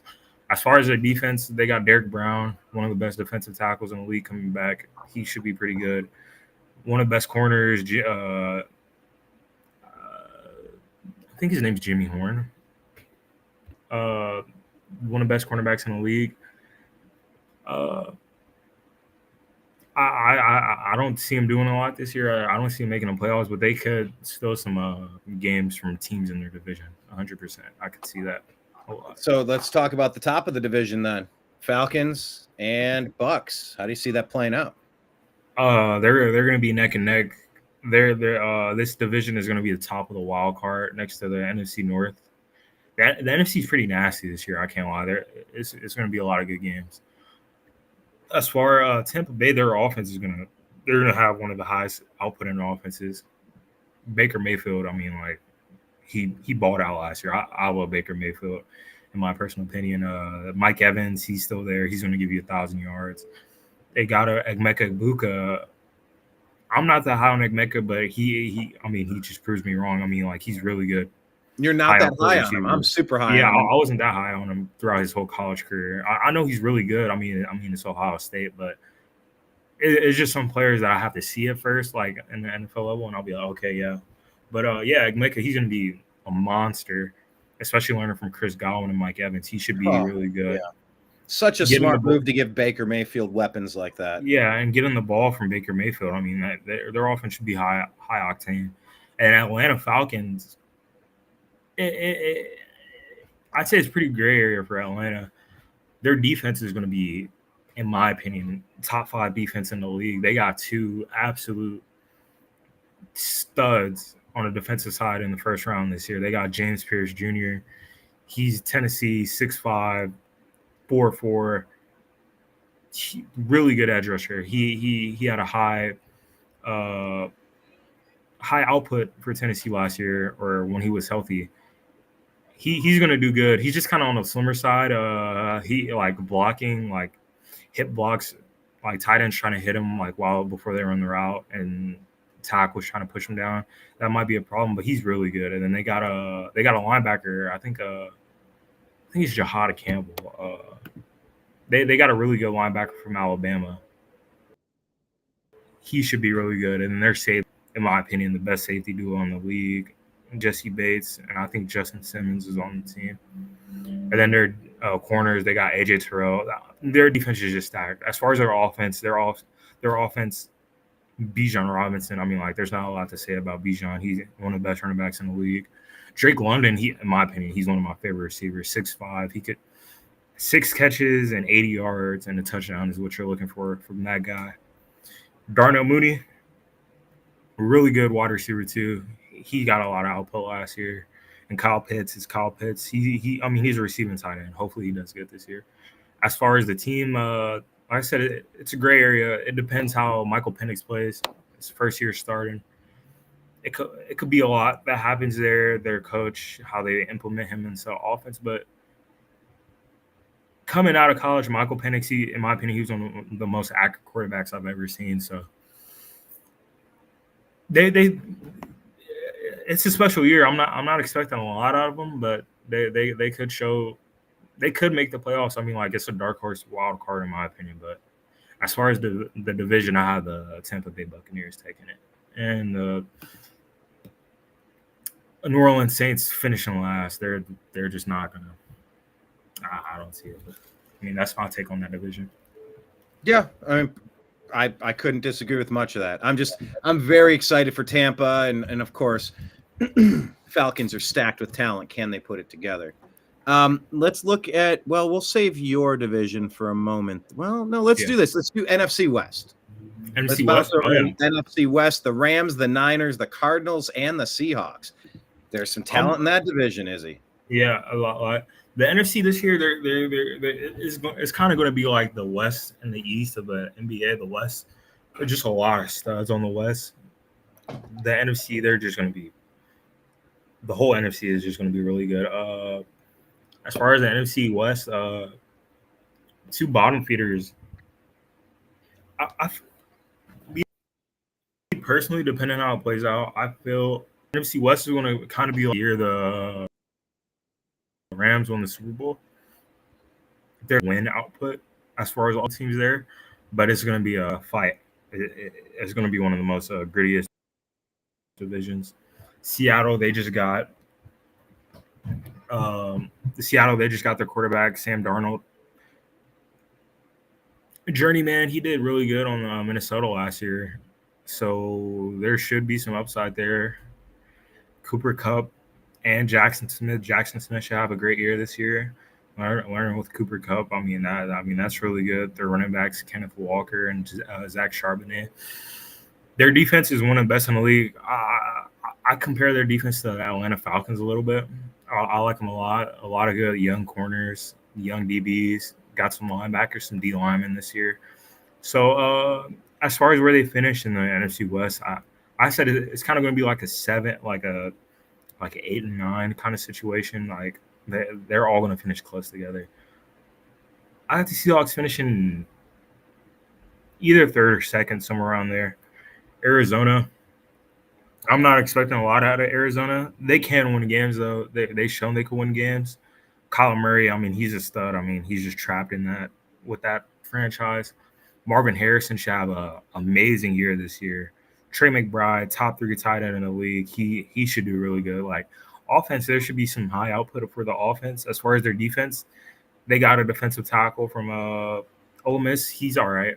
I mean, I like them a lot. And then they got Will Johnson from Michigan. He's pretty nasty. So as far as them, I say they finish in the bottom of the division. I don't see a lot happening with them. I'm kind of like compare them to the Panthers, as we just talked about. Now, the top of the division, I believe the Rams could win it. The Rams could win it. Like I said, I got Seattle 3-4. I mean, 3-2. The Rams, I got them winning it. Matthew Stafford, I mean, he's a veteran. They made the NFC Championship last year, I believe, against – it was either a championship or the divisional round against the Eagles, and that was an awesome game. They could have won it. I mean, a snow game, monster game. Matthew Stafford, I think, was like 30 yards down to Cooper Kupp, sideline catch, clock running down. Amazing game. As long as Matthew Stafford can stay healthy, I feel like they should do good. They got Devontae Adams. That's a great pickup. That's wild to think about Devontae on that team. That is weird. And by the way, Cooper Kupp goes over to Seattle, so they're in division. Yeah. Yeah, and Devontae, he's not bad. I mean, he had a good year with the Raiders. And Puka Nacua, I mean, he's just a diamond in the rough. I mean, like they got him. He's gonna pretty much they implemented Puka and started to push out Cooper Kupp. Cooper started dealing with more injuries and stuff after the Super Bowl, and Puka started to pick up Cooper Kupp's workload. I'll put it that way. And then now that they have Devontae Adams, you could compare him to a more athletic Cooper Kupp, more healthier Cooper Kupp. So there should be a lot of output on that offense, especially with Kyron Williams. As far as their defense, top 5. I mean, that D-line is scary. that wild card game against, was it the wild card? I think it was the divisional against the Minnesota Vikings. Or I think it was the wild card, yeah, against the Minnesota Vikings last year. That D line. Well, and that was the question: they was tore up that Sam. because the Vikings O line was trash, or because? But we know, But the D line they Yeah, produced they're all good. year last year. Every team they played, Jared Verse, the defensive tackles they got, everybody on that team is. That defense is nasty. So I got them finishing first. I mean, they're consistent with it within the past couple of years. I mean, that should be almost a no-brainer. And then second, I mean, the 49ers, this is where we get to a little weird situation. The 49ers, their output year in and year out, they're San Francisco 49ers. You could just hear it in the name. As far as their team this year, I got them finishing like 3-4, like 3-2. It's a toss-up between them and the Seahawks to see who gets the second slot in that division. The 49ers is just, they lost a lot of guys in free agency.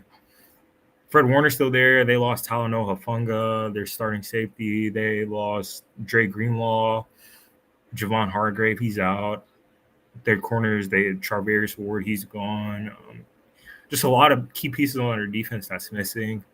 Nick Bosa's still there. Fred Warner's still there. I mean, top 5 in their respective positions, top 3, you can put it there. And then our offense, Brandon Ayuk, he's hurt. Deebo Samuel, he's gone. Deebo had an off year last year.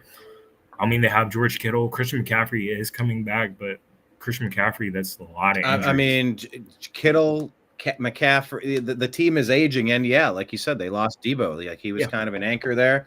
Ricky Purcell has, and it's kind of hard for them to pick up. Yeah, it's kind of hard for them to pick up players because their cap space. John Lynch, he signs all these old guys to a lot of money because they want to get paid, and it's like I don't see it. Brock Purdy, I mean, within Kyle Shanahan's system, he's always going to produce. I mean, it's just a match made in heaven. As far as what they can do, if they finish second, the only way I see them finishing second is if their receivers can step up this year. If Christian McCaffrey can stay healthy and produce like how Christian McCaffrey produces, then it should be almost a no-brainer they finish second. But as far as the receivers, they have Ricky Pearsall, Jawan Jennings. They just traded for Sky Moore. It's a lot of, like, are they going to do good? Are they as good as Brandon Ayuk? Can they produce like Deebo Samuel? Can they do this? Can they do that? And then their defense, like I said, they lost a lot of pieces. I got the edge on Seattle. I got it going Rams, Seattle, 49ers, Cardinals. Rams, Seattle, 49ers, Cardinals. Yeah. I get how you got there. But I'm going to have that one at the Niners coming in first and the Rams coming in second. And Seattle could flip-flop. Seattle could actually surprise. I think Seattle could just be a shocking team with Jackson Smith. Yeah, I mean, like, as far as the 49ers finishing first, it's hard for me to see it because of how many people they lost. I mean, the defense is I want to say down in the gutter, but their defense, they lost a lot of people. And then their receivers, like Brock Purdy, most of his output, I don't want to hate on him. I mean, he could get the ball where he needs it. Most of his output is how talented the people around him are. George Kittle making plays. I mean, like, you get the ball to George Kittle, he's going to get you like yards after catch. He's going to get that for you. Christian McCaffrey, I mean, self-spoken Christian McCaffrey, he's that good. Deebo Samuel, he can line up at wide back, line up in the slot, get the ball, take it far. Brandon Ayuk, same thing. Throw a slant, throw a deep ball, throw a post. He's going to get it. He's going to go yard with it. Yards after catch is the name of that team. And if George Kittle and Christian McCaffrey could produce, I mean, I could see them maybe sneaking past the Rams, but that Rams defense is no joke. I'll just put it that way. So, granted, I'll give you that. Me personally, that's how I got the division. Yeah, we will see how that plays out. Like I said, Mike Barrett is a huge Seattle Seahawks fan. Make sure you tune in this next Tuesday at 6 p.m. Eastern time is when we are going to do that. It's going to be strictly football. Brian Engelman, Mike Barrett, and Jim Mitchell. How exciting is that? Season 2. friggin' amped for it. All right, let's go a little bit up there to the NFC North now. Bears, Packers, Vikings, Lions. Oh my gosh. I was watching. Did you watch the Netflix series Quarterback? Have you ever watched it? You told me about it. I haven't You seen never it watched yet, the no. receivers from last year? Oh my Nope. God. You gotta give it a shot. But yeah, they kind of walked you through and reminded us of the matchup last year, how it was Vikings versus Lions. I think they were 13-win teams, 13-1 or something. I don't remember exactly what it was.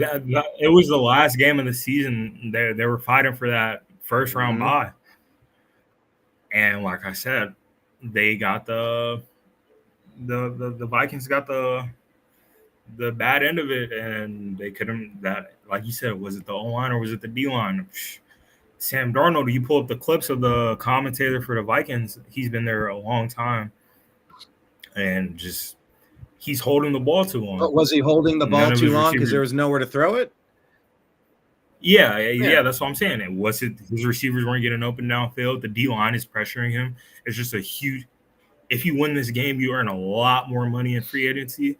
It's just a lot flowing on Sam Darnold's shoulders, and just bad luck of the draw. I mean, like if they get that first round bye, who knows what they could have done for the teams that they could have matched up against in that playoff run. I mean, I was surprised they did so good last year, but yeah, let's get it. The NFC North is going to be a dog division. I'll put it like this. JJ McCarthy. Last year, JJ McCarthy, I think he played 1 or 2 preseason games. Did he? He was hurt so much of the year. I don't even remember him playing. No, yeah, that's why. It was a preseason he got hurt. And I think it was during practice or something. I can't remember. But people were like, yeah, JJ McCarthy, he's going to be good. He's going to – I mean, he was showing it for one game. I mean, he could get the ball where he needed it. But this preseason the way the Vikings can finish the same way they did last year. They can do the same thing that they did last year as long as JJ McCarthy could put out the same output that Sam Darnold put out last year. I'll put it that way. If JJ McCarthy could show any flashes of what Sam Darnold did last year, they're in cruising position to be neck and neck with the Detroit Lions, because they just picked up Adam Thielen. Like I said, Adam Thielen, he's a really good receiver. He showed that he could keep playing it. Hey, he could play for another 4 years. I'll just put it that way. He could line up in the slot. They still have Jordan Addison out of USC. He's really good. I mean, he's another slot deep threat kind of guy. He'll take you high, take you low.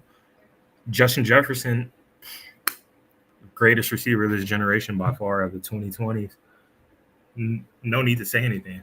TJ Hawkinson, one of the best tight ends. No need to say a lot.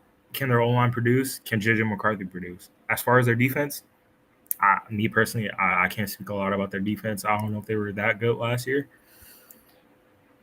I know they were. I really can't name a lot of people on their defense, but anyway, let me do something real quick.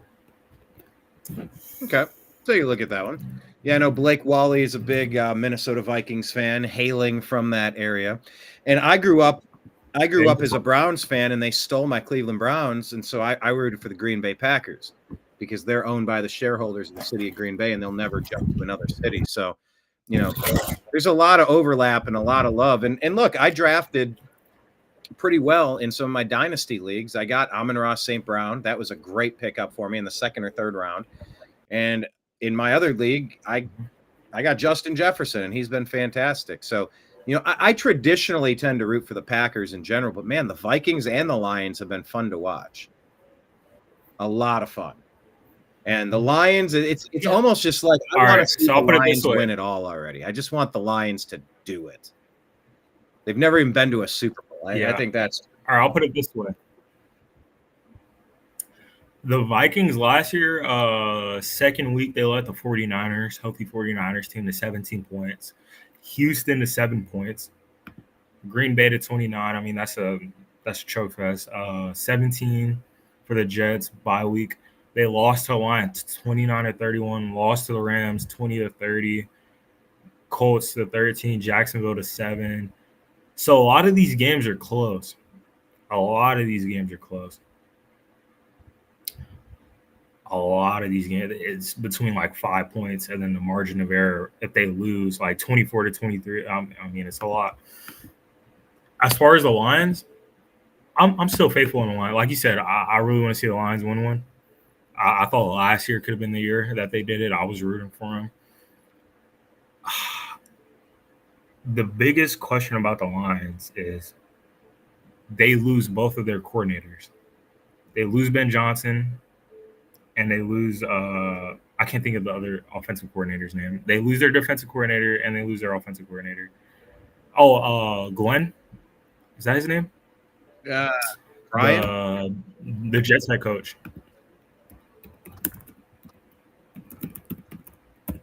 Aaron Glenn, yep. Aaron Glenn. Yep, Aaron Glenn. Aaron Glenn and Ben Johnson. Wait, no, not Ben Johnson. What team did sign him? Ben Johnson? Chicago Bears? Yeah, right? No, that's John Morton. Oh, sorry. No, that's their new offensive coordinator. Who is their hold on, wait, my bad. But yeah, like I was saying, their team going into this year it's I want to say it's a toss up because they lose two pivotal guys. The offensive coordinator for the Lions, he gave out a lot. I mean, the production of the Lions offense last year was something special. They trick plays here and there, deep shots, their running backs, 1-2 punch with David Montgomery and Jahmyr Gibbs, Amon-Ra St. Brown producing. Jared Goff, talk about his completion percentage last year. I think he was like he had to be top 3.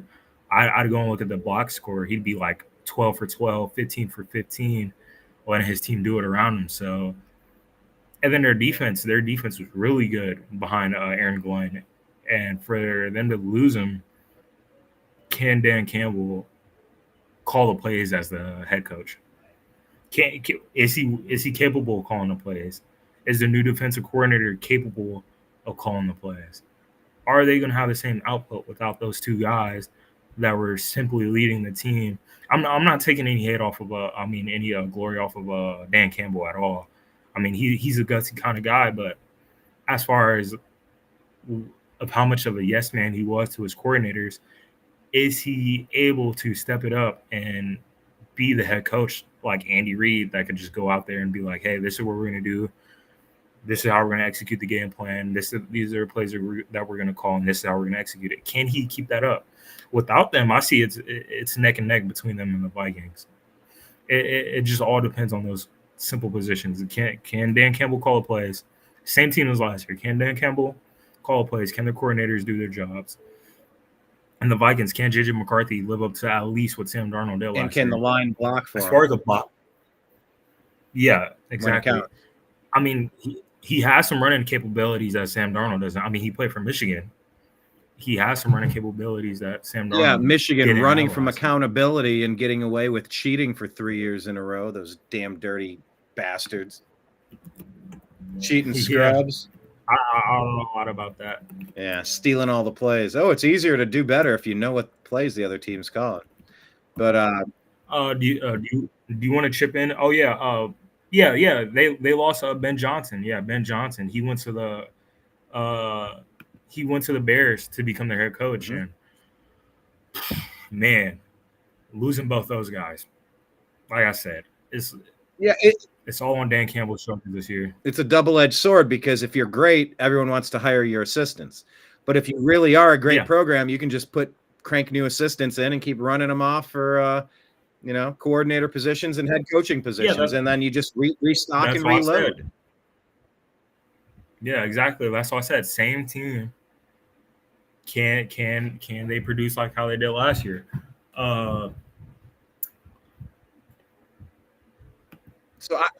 The Chicago Bears and the Green Bay Packers. Me personally, I don't like the Packers personally as a team. And the Chicago Bears, they've been the Chicago Bears for the past 20 years. Besides when they made the Super Bowl. But the Packers, they could be really good. They lose Jair Alexander, their starting corner, their cornerback number one. They lose him. That's a pivotal piece to them. Their linebackers are really good.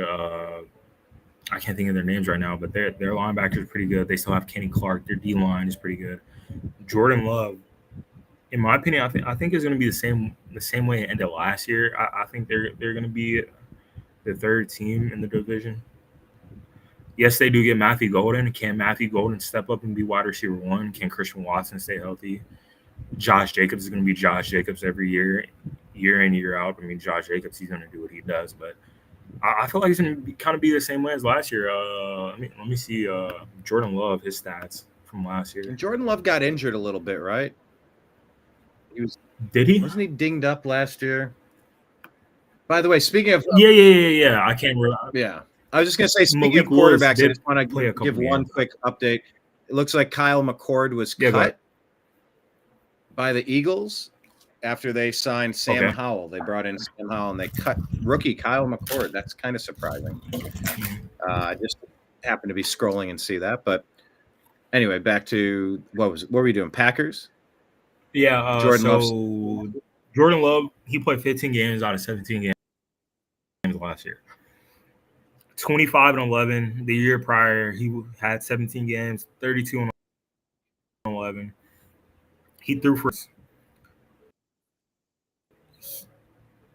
quarterback. He learned behind the best quarterbacks ever played the game, Aaron Rodgers. Most talented quarterbacks ever played the game, Aaron Rodgers. Yeah. It's just a question of his receivers. Can his receivers produce? They every game that I come in, it's always this receiver's coming in, this receiver's coming in, this receiver's coming in. Can he catch the ball? Can he catch the ball? Can he produce? Like I said, when Aaron Rodgers was there with Devontae Adams,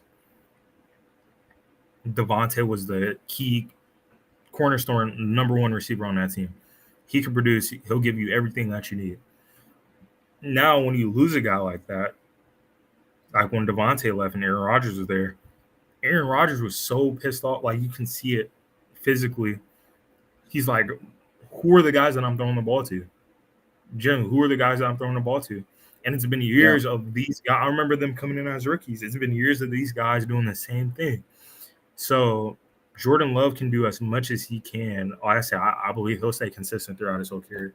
He'll do as much as he can. But as far as Matthew Golden coming in, hopefully being wide receiver one, the fastest receiver out of the draft from Texas, can he produce? Can other receivers rally behind him, not having to be relying on, can they be that guy for that moment?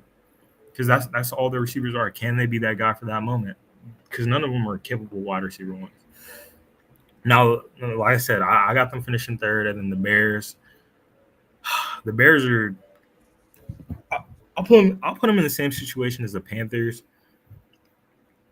They draft a tight end in the first round, Colston Loveland, out of Michigan. Really good receiving tight end. Caleb Williams, he had a really good year last year. A lot of people give him a lot of crap. I could kind of see why, but I mean, as far as a rookie quarterback, he did really good last year. And they get, in my opinion, one of my favorite receivers from the draft, Luther Burden. He's awesome. Luther Burden's awesome. DJ Moore, Rome Odunze. I don't like Rome. He hasn't put out the production people expect him to put out. It's probably because of the system from Washington with Michael Penix in him, that maybe Michael Penix was the quarterback that made him look so good. I just don't see a Rome. Caleb. And I hope Luther Burden III is good because I drafted him in my dynasty league. Yeah, I was hoping the Cowboys got him. I was hoping a lot of Cowboys fans were hoping that we got him, but they picked him up. As far as their offense should produce this year. I mean, like Ben Johnson. I mean, this is the offensive coordinator coming from the Detroit Lions. He's shown that he could call plays. Now he's a head coach. Can he change it around for the Chicago Bears? Can Caleb Williams be that guy? In my opinion, it all relies on Caleb Williams this year. Not much to say about their defense, but if Caleb could get it done, then yeah, I can see them winning a lot more games than last year. I think they finished 4-11 last year or something like that. I can't remember, but I said 4-11. That can't be right. But they finished pretty low in their. I mean, they finished last in the division last year, so Yeah, 4-11 gets us to 15, but yeah, close. 15. Yeah, so somewhere around there. So yeah, I got to go on. I'll put it this way. I'll go Vikings, Lions, Packers, Bears. I'll put it that way. Vikings, What do you think? Lions, Packers, Bears. I'm going Lions. Boy, I mean, can is it possible? Are you hating on JJ McCarthy? No, he hasn't shown me shit in the NFL yet, though. So like, yeah. I'm literally on the same boat. That's why he's a zero. Not because I think he's a zero. It's just because I have no data to go on. He alleged, asterisk air quotes won a national championship. No, they didn't. Those cheaters up north. It used to TTUN used to mean that team up north. Now it's those cheat. Wait, those. Actually, I'm spelling it wrong. Those cheaters up north. TCUN. Yeah, TCUN. We'll call it that. I just let's see what they can do. Let's see. I think the Lions are primed. They're just stocked and loaded. They are just they're loaded. And they're angry after how their season ended on a whimper. Like they've been chewing on that all year, and it's toughening them up. And I think the Lions are going to win this. I wouldn't be surprised if the Packers came in second in that division. Oh yeah, not at all. But yeah, I wouldn't be surprised to see the Bears improve because they have plenty of room for improvement with the new weapons as well. So I would just say I would have the Lions close to being a lock, but I think you could expect to see some improvements from all those teams. It's just it's hard to improve on what the Vikings did in the regular season. They were so good. How do you get better than that? Go undefeated? I don't know. I'll just say Jordan Addison's healthy this year. They get Jordan Mason. TJ Hawkinson's healthy. Yeah. They get Adam Thielen. Like I said, if JJ McCarthy can be what Sam Darnold was for the team last year, they could finish number one, in my opinion. But if he can't scratch that surface, then the Lions are gonna trample that division. Nonetheless, I'll put it that way. All right. Well, we'll see how it shakes out. Now it's your favorite division, NFC East. Okay. Giants, Eagles, Cowboys, Commanders. Let's go with the Giants first. They get rid of Danny DeVito. Oh, he was a fan favorite. I know it's not fan Danny favorite. DeVito. The Italian man. I mean, look at his agent. His agent he looked like he was a part of a mob or something. I don't know. Swag. He had the hat. He has the Pizza Hut commercial or it's a pizza commercial, but he's going like this. His signature. Forget about it. Touchdown. Yeah. The Giants. Ooh. I was more.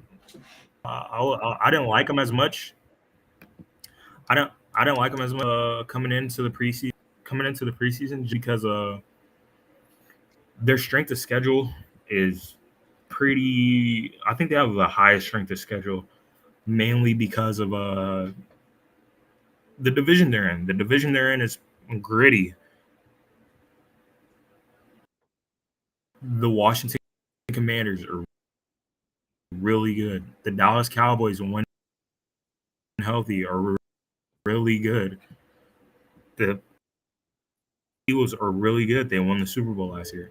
I'll go down the list and I'll tell you if it's a win or a loss for the Giants. Dallas week 2, don't see them win that game. Week 3, Kansas City Chiefs, don't see them winning that game. Week 4 against John Harbaugh, I don't see them winning the game against the Chargers. New Orleans Saints, they'll pick up their first win that game. Against the Eagles, no shot. Denver, no shot. Philadelphia, again, no shot. San Francisco, I'll give them the benefit of the doubt. I'll give a toss-up. Green Bay, maybe, depending on how their offense gets put out. That's another toss-up between them. Chicago, week 10. By the way, pause on week 10. Can I take off my Danny DeVito hat? Oh, I didn't even see I it. tossed on a I was fedora. on the street. Oh, yeah. Danny I DeVito. tossed His on a agent. fedora for a moment there. Hey, forget Yeah. about it. But yeah, week 10 against Chicago. I'll give them that one. Yeah. So they'll beat the New Orleans Saints and then Chicago, Green Bay, no, Detroit, no, New England. I'll give it to them. Why not? Week 3, I'll give it to them. Week 13. The Commanders, no. Minnesota, no. The Raiders, yes. Dallas, no. That schedule that they have is sent from the depths of wherever. Man, for them to finish how they did last year, it's just I don't see it. I don't see it at all.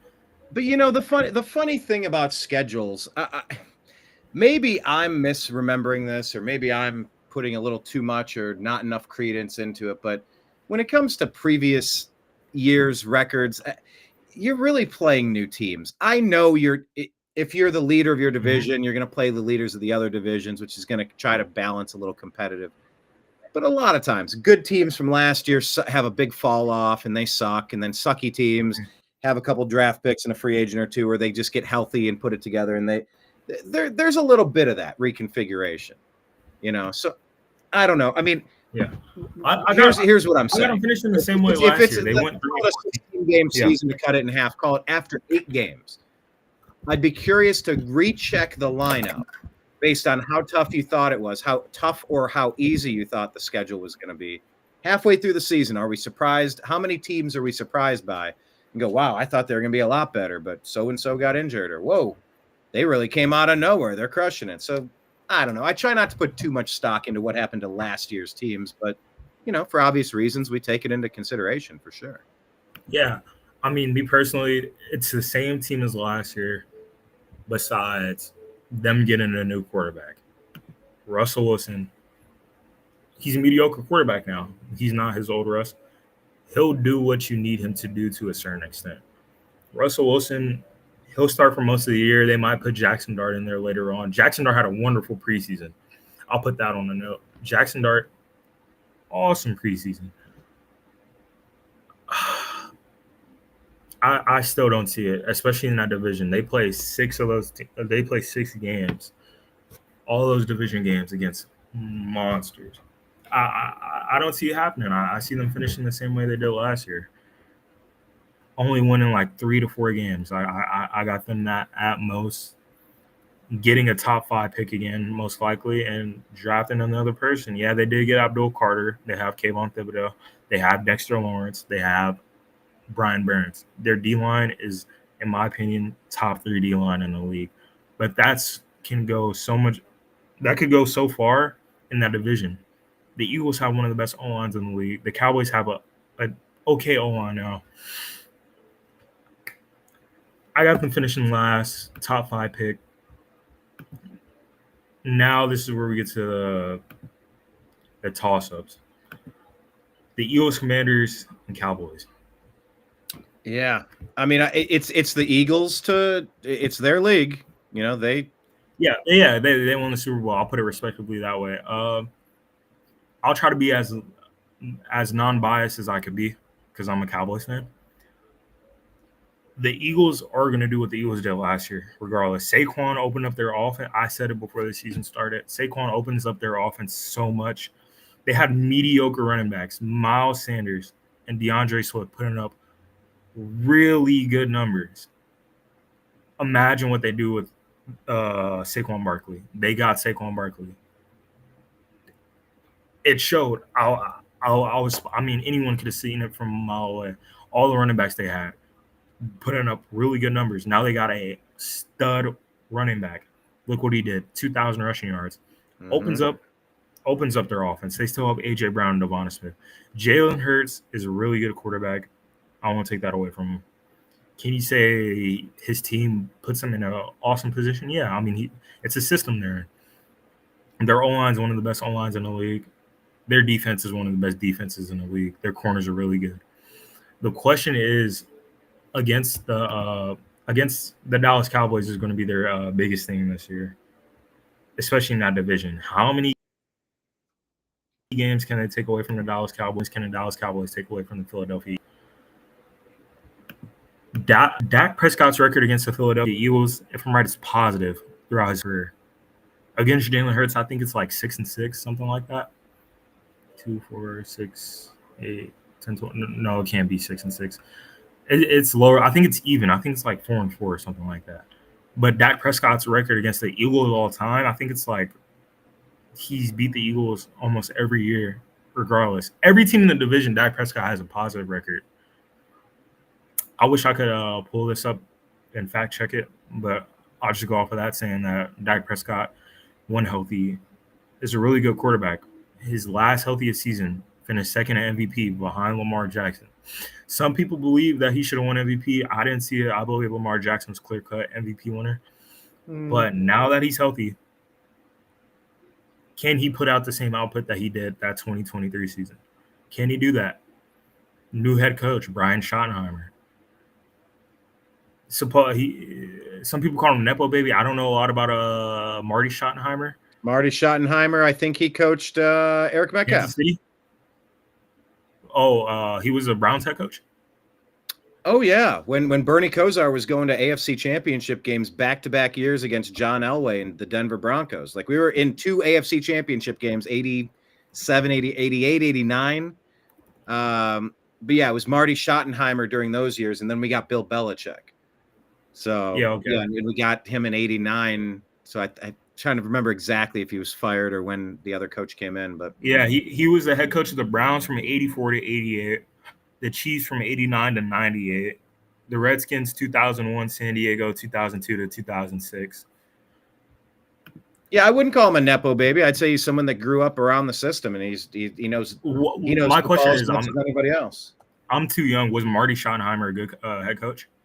Don't get me started. He took us to 2 AFC championship games in a row, which is awesome. But I mean, for the Cleveland Browns, played prevent defense that allowed John Elway to go 98 yards and get that final score. Was it 98 yards or 80 yards? I forget what it was exactly. But we think of Marty Schottenheimer as the prevent defense guy, the guy that prevents you from winning games. Prevent defense prevents you from winning. And we softened up our defense, and Elway tore us apart. And I remember that as the frustrating thing. But yeah, he was a very good coach. Then he went on and coached the Chargers after that, I believe. Marty Schottenheimer. Yeah, for like 10 years. I saw it. Brian Schottenheimer, in my opinion, he's more energetic than Mike McCarthy. He goes to dinner with his players. He's on call, goes to golf matches. He yells at them. Curses at them. He does everything that you'd expect a coach to do. Mike McCarthy really wasn't that. He was more laid back, kind of looking to play sheet.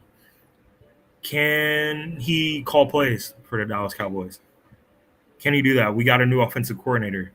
Got a new defensive coordinator. Our defensive coordinators from the Bears, Matt Eberflus. He's a defensive mind. Supposedly, he's a really good defensive coordinator. As far as a head coach, Matt Eberflus is not a good head coach. Defensive mind, he's really good. Our offensive coordinator, offensive line coach from the Arizona Cardinals. Supposedly, their O-line has been decent. They've been pretty good. Can he call plays? Can this new coaching thing that we got going on, can they call plays for the Dallas Cowboys? As far as their offense, O-line, we have our left tackle. He's injured at the moment. He could come back. He was a rookie last year. He was mediocre. We got Tyler Smith at guard. He's all pro 2 years in a row. Cowboys, they don't miss on alignment. They showed for the past decade. Cooper Beebe, he was a 4th round pickup last year. He finished top 10 in PFF grade for centers. Tyler, I think his name is Tyler Smith. No, not Tyler Smith. Tyler Booker, Alabama guard. He gave up 0 sacks last year. A buttload of pancakes. He's going to be starting. And we picked up Terrence Steele, an old tackle.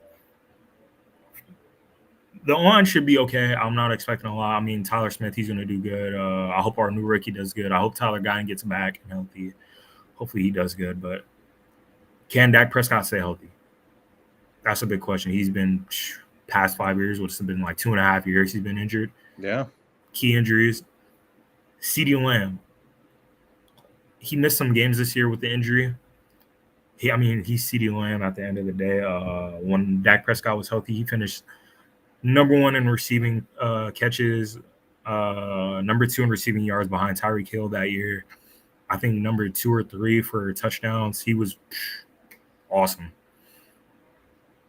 He got double teamed throughout every game he played. There's no wide receiver 2 for the Dallas Cowboys. They trade for George Pickens, deep ball kind of guy. As far as receiving yards, I think he had the same amount of receiving yards as CeeDee Lamb throughout the same amount of games. The only problem is he didn't have a quarterback to throw on the ball. And he averages like 25 yards a catch because all his catches are deep balls or catches that come down and he takes them. And now that he has a bona fide, really good quarterback, that takes pressure away from CeeDee Lamb and opens up more opportunity for George Pickens. And now that he has a quarterback, he'll be getting the ball. So the offense, they should produce this year. I mean, we haven't had a running back since Tony Pollard. I mean, that shouldn't be a problem. I mean, they'll just be throwing it. Can they beat the Eagles? Can they go 1-1 with the Eagles? If they can't take one game away from the Eagles win the division. The Cowboys finish second. The Commanders finish third. As far as the Commanders, they re-signed Terry McLaurin. They have Deebo Samuel, Jaden Daniels. He's young. He's young and very small. He's very skinny, Jaden Daniels. Yeah, he's very skinny. Can they do what they did last year is a question. Their defense is good. I mean, Dan Quinn is an awesome defensive coordinator. He's their head coach. I got to go on Eagles, Cowboys, Commanders, and Giants realistically. If the Cowboys can't take a game away from the Eagles, then I don't see them winning the division. And especially the reason why I have them over the Commanders, they lost the game without CeeDee Lamb didn't play and CeeDee Lamb didn't play and what's his name? CeeDee Lamb and Dak Prescott didn't play and we beat the Commanders last year. So that's how I got the division ending that way. And then to wrap it up, that's the whole NFC, right? Yeah, that's the whole NFC. I would say it's the Eagles. It's their world. We're just living. Yeah, in I mean they won the Super Bowl. I mean, as non-biased as I could be, yeah, like you said, it's their world. Yeah, I would say Cowboys, Commanders. Cowboys have the edge, but I'd put that somewhere near a coin flip. Let's see how it happens. Let's see how it shakes out. I think Commanders the question is, can they stay healthy? The Cowboys. Yeah, can they stay healthy and can their coaches coach the game? Yeah. So I mean, not too far off. I would say that as well. Yeah. All right. Well, let's jump up to the AFC here. Let's do it. Let's start in the AFC East. Jets, Bills, Patriots, Dolphins. By the way, to bookend it, we were talking about Marty Schottenheimer. You said he was the coach from 84 to 88. Actually, what years did the Browns go to the AFC title game? Because it was like 88 and 89. I'm sorry, it was 86, 87, 89. We had, oh my God, AFC Championship game 3 years in a row, Izzy. Oh my God. We lost on the drive in 86. We lost on the fumble in 87. Skip 88, and then in 89, we lost to the Broncos again. The games were during the tenure of Coach Marty Schottenheimer, 86 and 87. And then Bud Carson. I think Bud Carson was with the Eagles, and then he was our coach in 89. Of course, our coach after Bud Carson, little character that you might remember. You might recognize. Well, not Jim Schaffner. He was only 7 games after Bud Carson left. But Bill Belichick was our coach from 91 to 95. And that's when our team was stolen and taken over Wasn't Nick Saban on that team as well? Nick Saban was on right before. I think he left in 93 or 94, and the Browns were stolen in 95. He was there with Bill Belichick. He was a defensive coordinator. Yep. Yeah, I remember that. Ozzie Newsome, the director of player personnel, the Hall of Fame tight end for the Tight end, Browns. yeah, I know about Ozzie. Yeah, I mean, we had so much of a brain trust in that building. The fact that we didn't win a championship, it's just criminal. Yeah. I mean, look who y'all produced. I mean, Bill Belichick, arguably one of the greatest coaches of all time, and the greatest college coach of all. Nick Saban. I mean, and look at what the front office did to draft Ray Lewis and everybody else on the Baltimore Ravens that should have been the Cleveland Browns. Look at what they did. Like, that's who they picked. They won titles by drafting great players, and that could have been us. It's just a shame how things shook out. Yeah. So let's start up here in Dolphins, Patriots, Bills, and Jets. Let's see. I got this division. I'm going to just put it like this right now. The Buffalo Bills are going to finish number one. Without a doubt in my mind. I mean, they have the MVP. Me personally, I believe Lamar Jackson should have won MVP last year. Lamar only threw 4 interceptions, but Josh Allen is the whole team is surrounded by Josh Allen. That offense is really good. Their O-line's really good. Their quarterback's really good. Their running back is really good, James Cook. Their receivers are the question. They don't have Stephon. They don't have a lot of people. Keon Coleman, he doesn't seem to be what he seemed to be when they drafted him. Khalil Shakir, he should be okay. No Gabe Davis. As long as they have Josh Allen will find a way. I'll put it that way. And their defense is really are you good. saying it's sort of like the Jordan Love situation in Green Bay? Yeah, pretty much. Yeah, I mean, it's kind of new area, but like I said, with Josh Allen at quarterback, anything's possible. I'll just put it that way. And you know what's so interesting in Cleveland? A lot of it, the conversation is like, I can't believe the Browns, they drafted freaking Baker Mayfield. He's a bum. The guy's if you remember a couple years ago when I remember that. They decided on Deshaun Watson and threw Baker into the trash. Mm-hmm. It's like, I can't believe we could have had Josh Allen, or we could have even had Lamar Jackson. I'm like, dude, Baker's just as Josh Allen has been to 0 Super Bowls. Lamar Jackson has been to 0 Super Bowls. Baker Mayfield has been to 0 Super Bowls. Mm-hmm. All 3 of them are fantastic quarterbacks from the same draft. Ease up. It just got weird in Cleveland because Baker got injured and he had kind of a very uneven season, a lot of interceptions. We missed the playoffs, and they just want to either way. That's in my opinion a horrible general management move. Maybe the worst in history. They say that was the worst contract in history. Yeah, first of all, trading for a quarterback in the situation he was in. They knew the situation he was in. Yeah. Trading for him, the amount they gave up for him, and the amount they gave him in a contract extension, it's got to be like it's got to be something like, it's got to be Roger Goodell telling him, like, you guys got to be this team every year, and day in and day out. Like, fans could have told you not to make that move, but hey, it's whatever. They could, like I said, did they release Baker Mayfield, right? Or no, they traded him? We wouldn't even do him the courtesy of just releasing him. If we released him, he would have signed there was a bidding war. The Falcons needed a quarterback. The Steelers needed a quarterback. The Colts needed a quarterback. And what they did is the Browns held on to Baker so long. They waited for the NFL draft, so every quarterback-starved team that could have signed Baker drafted a quarterback. Yeah. Or signed a quarterback in free agency. So when they finally were ready to let Baker go for like a 5th-round pick, just let the guy go. He gave you everything he had. Let him go. Well, that's an asset. That's a 5th-round pick. Shut up. Come on. Give the guy a chance. You're throwing him into the trash instead of giving him a contract extension. And, that was just a big mess. That was a big mess. Yeah, but to get back on topic, thank you. Because we were talking about Josh Allen. It's just every time I hear Josh Allen and Lamar talking about MVPs, and it's like, yeah, but Baker was there. There were several very good quarterbacks, and we'll see. I still think Baker might have the best NFL career out of all 3 of them, but we'll see. We'll see how it shakes out. Stats and health and division championships, Super Bowls. Who knows? They're all good. They could all take any team to a championship. Yeah. Like I said, I got the Buffalo Bills finishing number 1. That's a pretty easy pick, I'd say. A dark horse of the division I have, it's between it's both like Eagles and Dolphins. the Dolphins, they're gonna finish second regardless. I mean, Tua's gonna be healthy, Tyreek Hill is gonna be healthy. I mean, they have Tua, Tyreek, Jalen Waddle. You already know how that team is. Devin A-Chain at running back. Fastest team in the league. Simply put it that way, fastest team in the league. Their defense, I think they got some defensive pieces.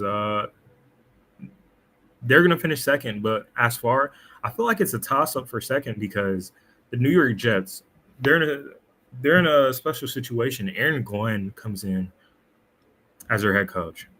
Their defense they have pieces on their defense. They have, let's see, you're pulling up the depth chart. They have pieces on the defense. Will McDonald, everybody that you see there is a bona fide starter. Quinton Williams, one of the best defensive tackles. Sauce Gardner at corner. Michael Carter the second, really good second cornerback. This defense is really good, and they have a defensive-minded head coach that can help them get put to where they need to get put. As far as their offense, they have Breece Hall. Breece Hall, he'll give you the production you need him to give you as long as he's healthy. Injuries in the way, you can't play injured. Garrett Wilson is an awesome receiver. He's an awesome receiver. He hasn't had anyone to throw him the ball for the past couple of years. Injured Aaron Rodgers. Aaron Rodgers played last year. Their defense coordinator was horrible. I can't think. Their head coach is horrible. The bald guy who's on the Packers. Robert Saleh. Yeah, Robert Saleh. Saleh. With Aaron Glenn coming from the Detroit Lions, they could finish second, in my opinion, in that division. The only problem is their strength of schedule, but them getting Justin Fields. Justin Fields, in my opinion, the Chicago Bears did him a dish. I can't think of the word right now, but they did him bad. The Chicago Bears did him bad. They're saying, oh, you need to produce, you need to do this, you need to do that. They're in the same situation as the Cleveland Browns. Their head coach was horrible. He had no one to throw the ball to. He had DJ Moore. DJ Moore's a great receiver. His O-line was atrocious. His defense wasn't really that good. Justin Fields was playing 2-second football. Get the ball. Nobody's open. His O-line can't block for him. Of course he's going to run the ball. He's been special at it his whole career. Even growing up, he's always like, oh, I don't want to use my legs. I don't want to use my legs. But in that situation, he has to use his legs. They get lucky. They get the first overall pick. And as soon as they get rid of Justin Fields, they start making moves for their team. As soon as they get rid of him, they did him no justice. They could have kept DJ Moore. They could have got Marvin Harrison with the first overall pick. Me personally, that's how I would have done it. They could have got Marv. They could have done everything. They got Joe Thuney and like another offensive lineman. They got Colson Loveland at receiving tight end. Their O-line is almost solidified now.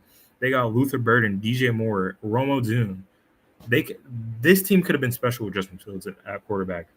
I'm not taking anything away from Caleb Williams, but oh man, they didn't do him any justice. Now that he's on the Jets, he's pairing up with his old teammate from Ohio State, Garrett Wilson. Match made in heaven. There's infinite chemistry there. Garrett Wilson and Justin Fields. That's awesome. That's awesome. Who's their other wide receiver? Josh Reynolds and Alvin Lazard. They're okay. They're nothing special. Alvin Lazard, he's a veteran. With Justin Fields at quarterback, this is the make or break year, in my opinion, for his career. If Justin Fields, Mason Taylor, that's Jason Taylor's son, the Hall of Fame edge rusher from the Miami Dolphins. Oh, jeez. Yeah, that's his son right there. He just got drafted. All right. This is a make or break year for Justin Fields in his career. He has a decent O-line that could somewhat block for him. They had to block for Aaron Rodgers last year, and put it that way. So they could finish second, in my opinion. if Garrett Wilson and Justin Fields could figure it out with Aaron Glenn, the team they could be good. And then as far as the New England Patriots, they still have 1 or 2 more years to bring it together. They got Travion Henderson. He's a stud. He's awesome. So good. I wish we would have drafted him on the. I wasn't that high on Travion coming out of college. I thought Quinshon Judkins was the better running back. Oh, really? Yeah. I said 1 or 2 more years, they'll pull it through. Drake May, in my opinion, he's a really good quarterback, high upside. They got lucky with him. A lot of physical arm talent, 6'5". Taking a gamble on him that early. I mean, like he's really good. They got Stephon Diggs. They got people, and I'll give him 1 or 2 more years. But as far as I got it going, I got it Bills, Dolphins, Jets, and then Patriots, like it's been for like the past couple years. All right. Let's move out of the Jets. Okay. So that's AFC East then. Yep. You touched on everything you wanted there. All right. Let's skip AFC North. But yeah, I mean it's the Bills division. Patriots are still trying to reboot. Year in and year out. You know, Patriots. We'll see. I'm not going to count them out at all. I don't think they'll win, but who knows? Maybe they could put everything together and fight for a wild card spot. You never know. Yeah. Let's do AFC South here. Titans, Texans, Colts, and Jaguars. Jaguars traded with the Cleveland Browns. Yep. So they could go up and get the Heisman winner. And now we have 2 first-round picks next year's draft, maybe to get Arch Manning. We'll see what happens in that. Arch Manning will not be coming out next year. I don't know about that. Arch Manning came out and said, I don't know who said I wasn't, but I didn't say that. Not saying I will, but I didn't say that. He did say that it was his grandpa, Archie. Yeah. A text got out between them, and then he's like, "Oh yeah, Archie was like, you're staying another year." And he's like, "How did you guys get that?" He's like, "Yeah, that did happen." But he's like, "How'd you guys get that text message? Like, how did?" And he was like, his grandpa apologized for it and all that other stuff. But yeah, I mean, like Drew Allar, I like him a lot. He big frame, he has some running ability. He could come out next year, but that division, it's shaky. It's shaky. I'll compare this division to the NFC South. Tennessee Titans, I do not see them doing a lot this year. In my opinion, though, Cam Ward is one of the best quarterback prospects I have seen in the longest while. Really? Cam Ward, I really can't get any comparisons. Cam Ward coming out of Miami. I watched a lot of Miami games last year just because of Cam Ward. His arm talent is off the charts. Off the charts. I don't want to compare it to Aaron Rodgers, but his arm talent is he could get the ball where he needs it to be. His preseason was awesome. He was giving the receivers the ball, and they just dealt with some drops, a lot of things, but Cam Ward is nice. As far as the whole team, the quarterback is a huge part of the team. As far as the whole team finishing, it's hard to say because their O-line, they've been building up their O-line. I want to discredit them from that. They have Tony Pollard. They have Chikizime Okonkwo, tight end, very fast tight end. Van Jefferson, he's mediocre.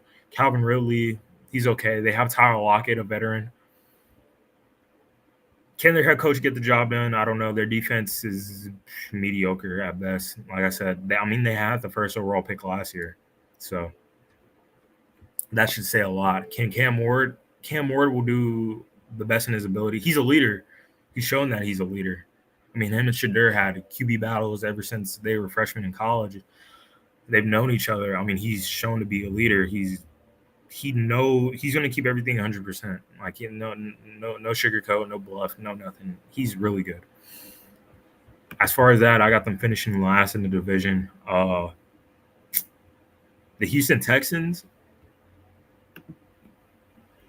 This division's like I said, I DJ Stroud, buddy, and they reloaded at wide receiver. They gave him weapons again, but did they fix the offensive line? Did they fix the offensive line? Exactly. Can they block for him? it's huge. I mean, I don't know. And what's going to happen with Nick Chubb? Joe Mixon. Yeah, I was just going to say the running back for weeks. situation. Joe Mixon's out. Nick Chubb, you got a guy who's coming off a crazy injury. Can he produce for the time that he's going to be there? Oh, man, that's why I said I don't know. I mean, like, they did get him some receivers. I just don't know.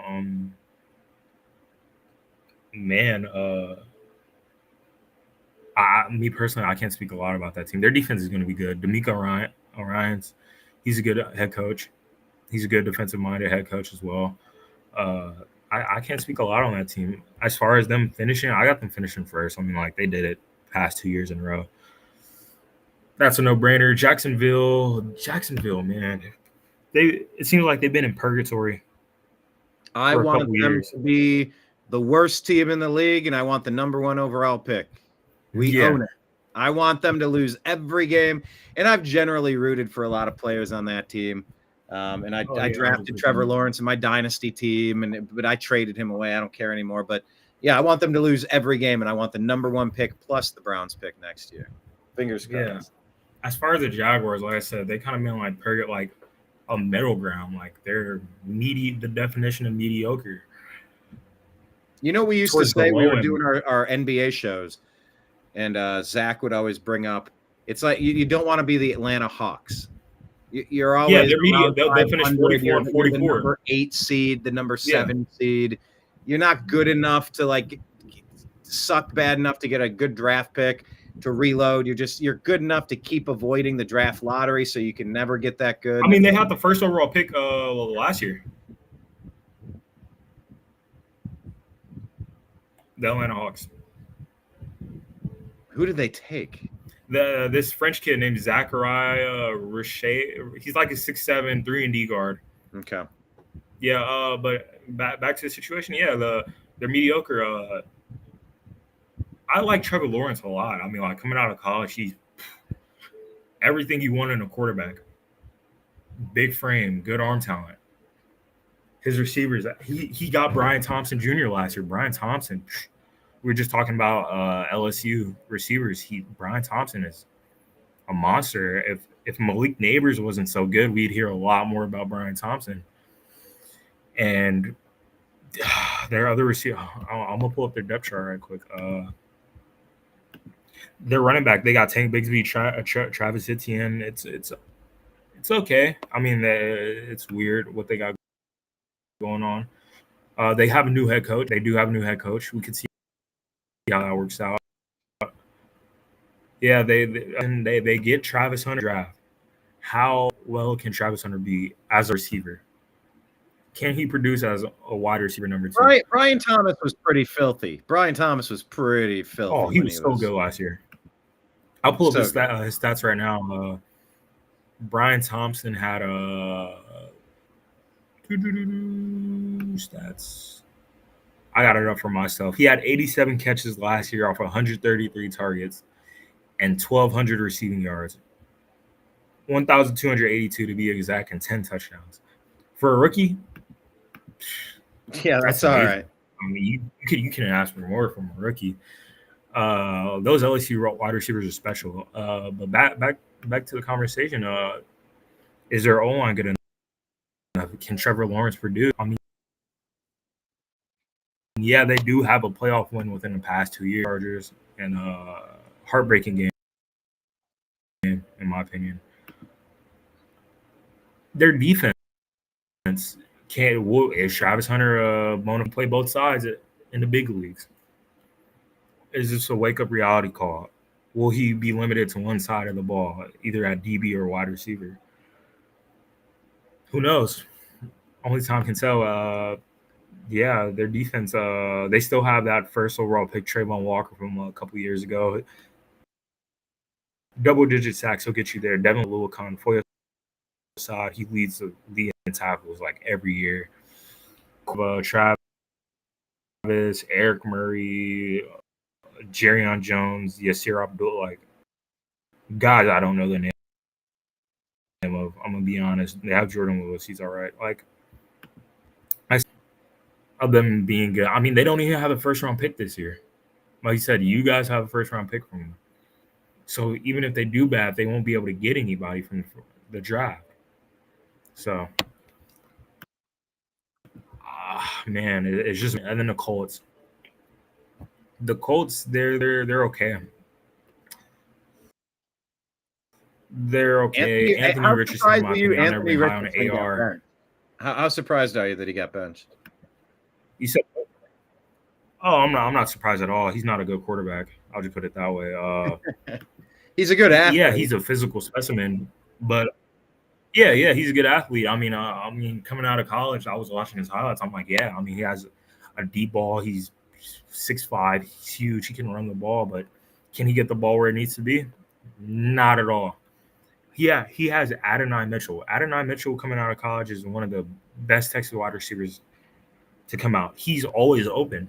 And if you watch Indianapolis Colts games from a couple for the past 2 years, Adonai Mitchell, he's open. Guess what? Guess who's throwing the ball to him? Anthony Richardson. Guess who can't get the ball to him? Anthony Richardson. It's a problem. Their O-line isn't even that bad. Yeah, sometimes he's rushed, but he's making questionable decisions. He can't get it there. Jonathan Taylor is an awesome running back. I'll just put it there right now. Jonathan Taylor coming out of Wisconsin, he was a beast. He's been so good in the NFL. He's going to do what JT does.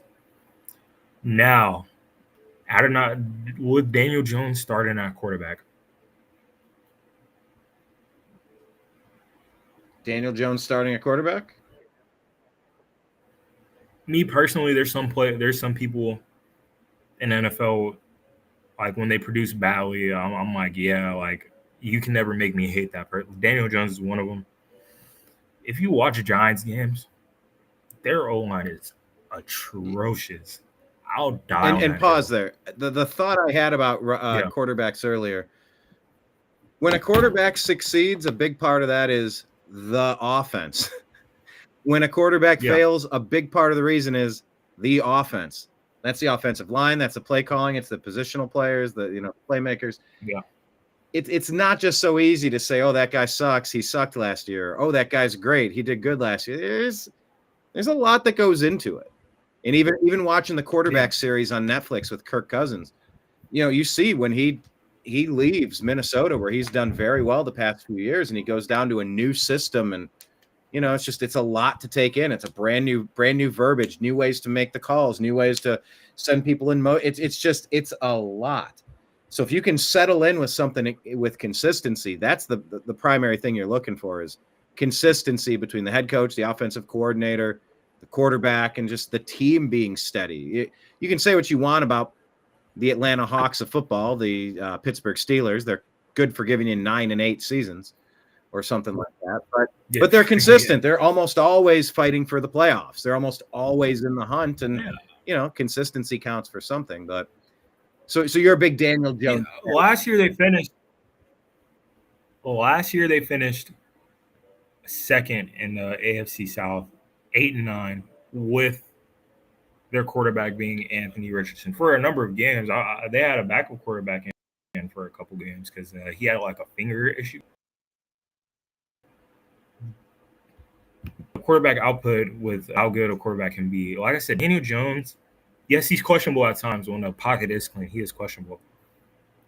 But when I tell you the offensive line is like when I play college football, that game, you have like a second to throw the ball. The offensive line is so horrible.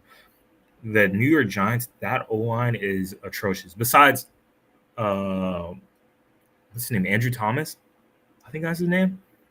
I think he's their right tackle. He's one of the best tackles in the league. Besides him, the rest of the line, horrible. He has 1 to 2 seconds to throw the ball at best. He's making throws because he knows he needs to get the ball out of his hands. And of course, it might be picked off because of how fast the pressure is getting to him. So, and it's the New York Giants. I mean, who's he throwing to? Malik Neighbors for 1 year, the years prior. Who's he throwing the ball to? Who's he throwing the ball to? Who's blocking for him? Who's calling the plays for him? Saquon. He's dumping it off to Saquon. Slants to these short receivers. Wandale Robinson. Like, are we serious as the NFL? So with the Colts, I'll put him in the same situation as Justin Fields.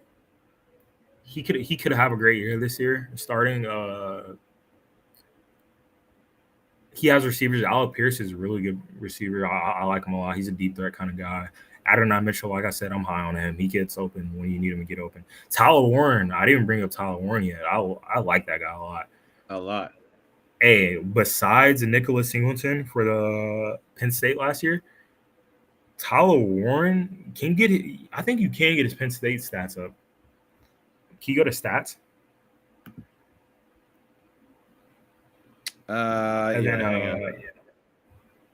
Yeah. And then Nothing. National Football League, go up. You see where it says National Football League? Down. Latest videos, down next to latest videos. Oh. Yeah, right there. Click it. That's a weird way to do that. Okay, there you go. Look at the amount of yards he had last year. The games he had last year. 1,223. He was putting up Harold Fannin type numbers. You know Harold Fannin, the tight end that got drafted by the Browns. And that's in a run dominant offensive scheme. They had possibly the best 1-2 running backs in Penn State last year. And Tyler Warren, like if you give the ball to him, he'll find a way to get open. He'll find a way to catch the ball. He'll find a way to contribute. He'll line up in the backfield and even run it for you. There's a play against USC. He lined up at center. He snapped the ball, ran straight down the line for 40 yards. Drew Allard threw the ball up to him, and he mossed the guy for a 40-yard touchdown. Like, he's just like that one guy. Like Brock Bowers, that was my favorite player in college when he was in college.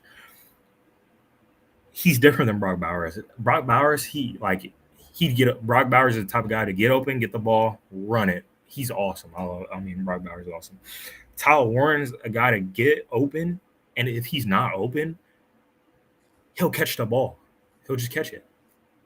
He'll do whatever he needs to do to contribute to the team. So that's a huge pickup for the Indianapolis Colts. Their offense could be good. They'll finish second. I got to go on. I think we covered every team. I got to go on. Hey, the Colts could, depending on how Daniel Jones plays, the Colts could finish number one, but realistically, it's going to be Texans, Colts, Jags, Titans once again.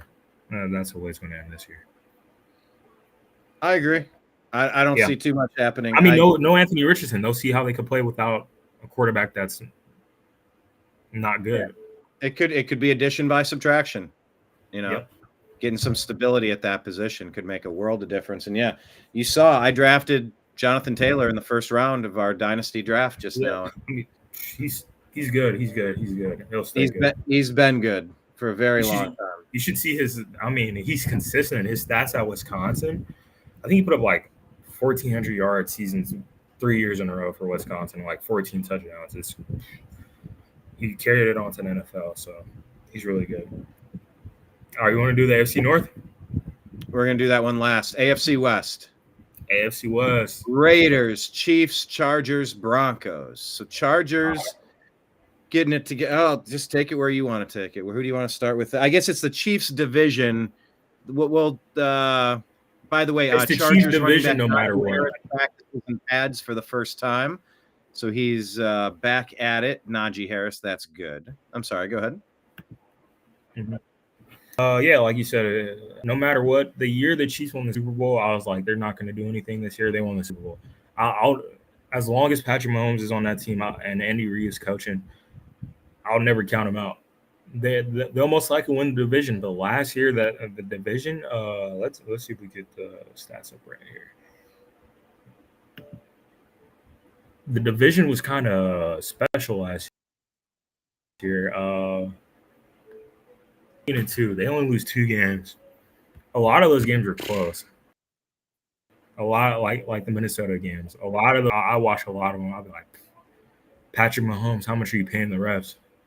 It's kind of crazy what you're doing out there, but that was we were doing our Strictly Football show, and we had a lot of conversations about look at the ref did it again to rig a game for the Chiefs. We said it over and over last year. Yep.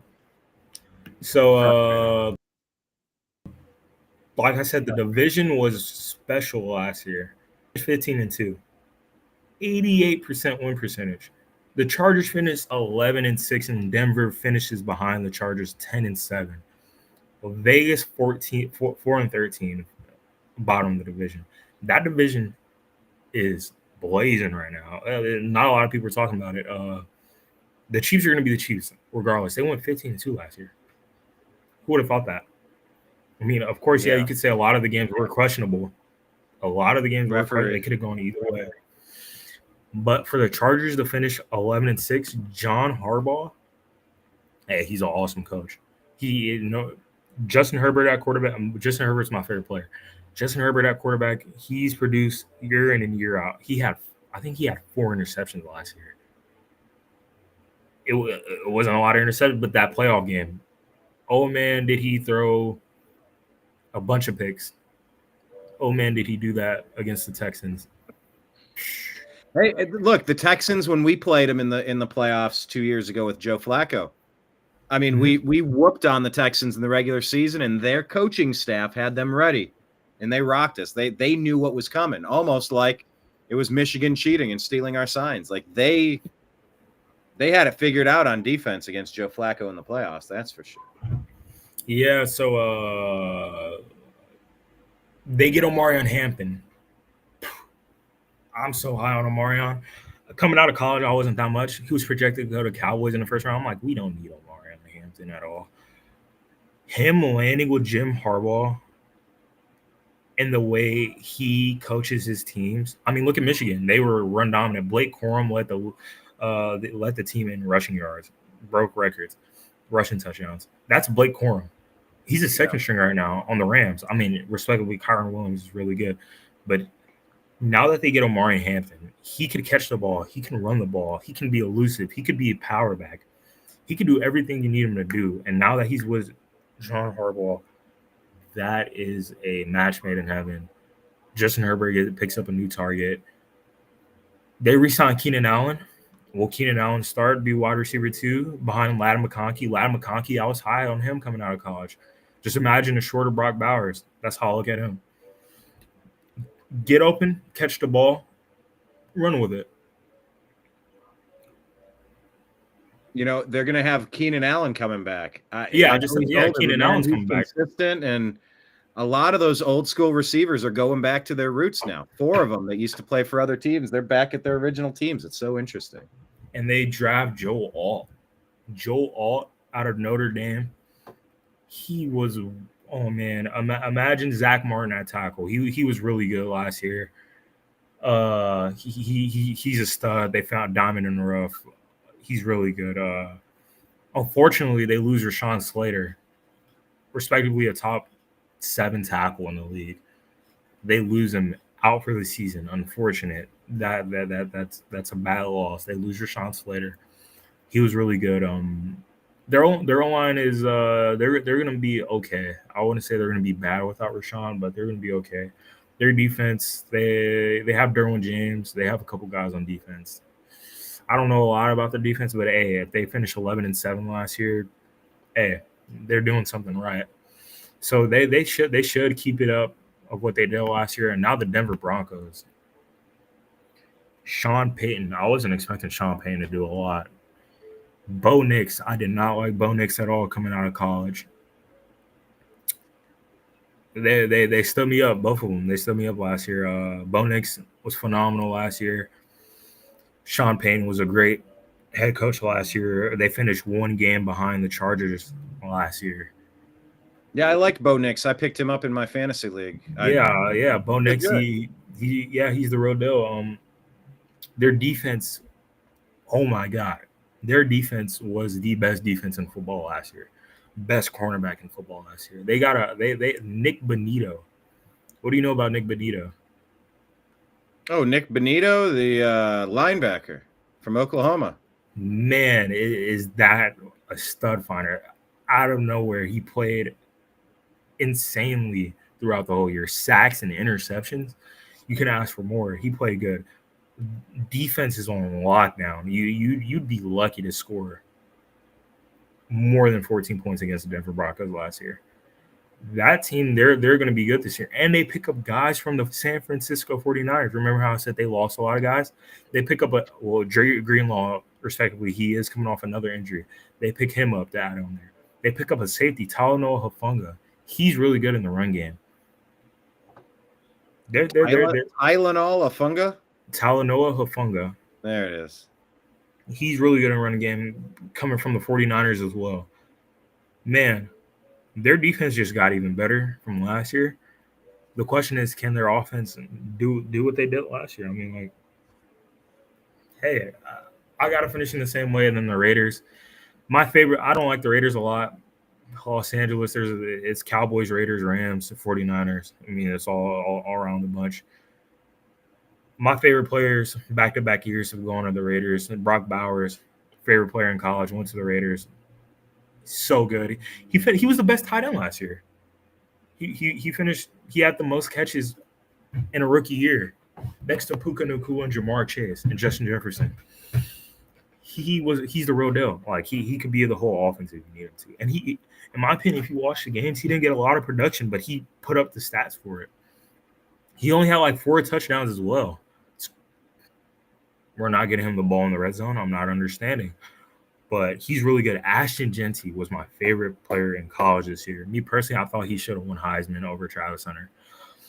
Ashton Jeanty, yeah. Oh, man, you turn on the highlight. I mean, if you said YouTube wasn't weird, I put up a 12-minute highlight tape right now of Ashton Jeanty. He's the best running back I ever laid eyes on, besides Ezekiel Elliott when he was a rookie. He gets the ball, and he's like a bowling ball. He's small. He's like 5'9", 215, 5'9", 220. He gets the ball, and he's so balanced. He runs. First person tries to take him down. They can't. It's not even like he's trying to chuck him or anything. They just can't take him down. Bounce off the tackles, bounces. Not a ball, ping pong. Not ping pong. What's that thing called? Arcade game? A pinball. Pinball, yeah. He's like a pinball. Boom, boom, boom, boom. 50-yard touchdown. 50-yard touchdown. He just does it all. Preseason wasn't so promising. I mean, like, it's the Raiders online. You can't expect a lot out of them. But he's going to be a real big piece. Jacoby Myers, really good receiver. I don't think he had a drop last year. Jacoby Myers is really, really good. He requested a trade, unfortunately, yesterday. So we got to figure out how that's going to end up. Their backup quarterback, Aiden O'Connell, he's no good. He goes out for the season. They trade for who did they just trade for? They traded for Kenny Pickett. Yeah, he's the backup now behind Aiden O'Connell. Behind Geno Smith. Well, Aiden O'Connell would have been the second quarterback, but he's on IR. Yeah, but now he's injured. That's why I traded for him. I just when they drafted a receiver, I think out of TCU or something. Their defense is okay. They drafted Ashton Jeanty. They're going to finish last in the division again. I don't see him doing good unless if Ashton Jeanty could be a top 5 running back in the league. They could be neck and neck with the Broncos. I highly doubt it, but they're gonna finish last in that division. I got to go in Chiefs, Chargers, Broncos, Raiders. Just how it went last year. Yeah, that's a tough division. Yeah, tough division. But and yeah, not a lot of people talk about it. Yeah. I think it's the Broncos Chargers could be a coin flip for number 2, but I mean the Chiefs ever going to fall off? I mean, I can't hate on Patrick Mahomes because he's got championships, but when the refs are giving you every damn questionable call and it feels completely rigged, like when they did that to the Cleveland Browns when Baker Mayfield had us in the end zone for a touchdown, but their dude came over, helmet to helmet, went through the end zone, fumble. Instead of 7 points, we get a touchback. We lost the game by less than 7. We should have beat the Chiefs and played the Bills in the AFC Championship game. It's like coulda, woulda, shoulda, right? Coulda, woulda, shoulda. But I'm not super high on Patrick Mahomes. I know he's got championships. They can't deny that. But could they have a falling off? Maybe they could. Or maybe it's just the superb coaching that's going to keep them at the top of that division. Andy Reid and their offensive coordinator are something special. And I think, is it Andy still Reid, Eric Bieniemy at offensive coordinator? I think it's their defensive coordinator I'm thinking about. Okay. But yeah, as long as Patrick Mahomes is their quarterback, they're going to put out high output. Travis Kelce. He had an off year last year, and he is getting older. Rashee Rice, he's out. That could play a role. Xavier Worthy, can he be wide receiver 1? Who's wide receiver 2? What's the depth chart say there? Who's next to Xavier Worthy? Hollywood Brown, Juju Smith-Schuster. Yeah, but I mean, as long as you got Patrick Mahomes in the backfield making plays, he's going to try to get the ball to someone. So yeah, Kareem Hunt at the backup for Isaiah. Yeah, and their defense is good. So I mean, you can't write them off. So yeah, they're going to finish number 1 again. I mean, you can't write off Patrick Mahomes. All right, that's fair. I can't argue that. Yep. AFC North. I mean, man, this has been the toughest division for a. Yeah, I mean, man, you should see the way the kids now talk about them. I mean, a lot of people my age, they talk about the AFC North like it's the gulag. It is, dude. Anybody could finish number 1. I mean, it's any man's game. You just got to be. Well, I don't think the Browns have finished number 1 in 40 years, 30 years. Yeah, I mean, besides the Cleveland Browns, they're not going to do good. But I think we'll do good this year. Those 3 teams, the Steelers. Yeah. With Joe Flacco starting, y'all should do good.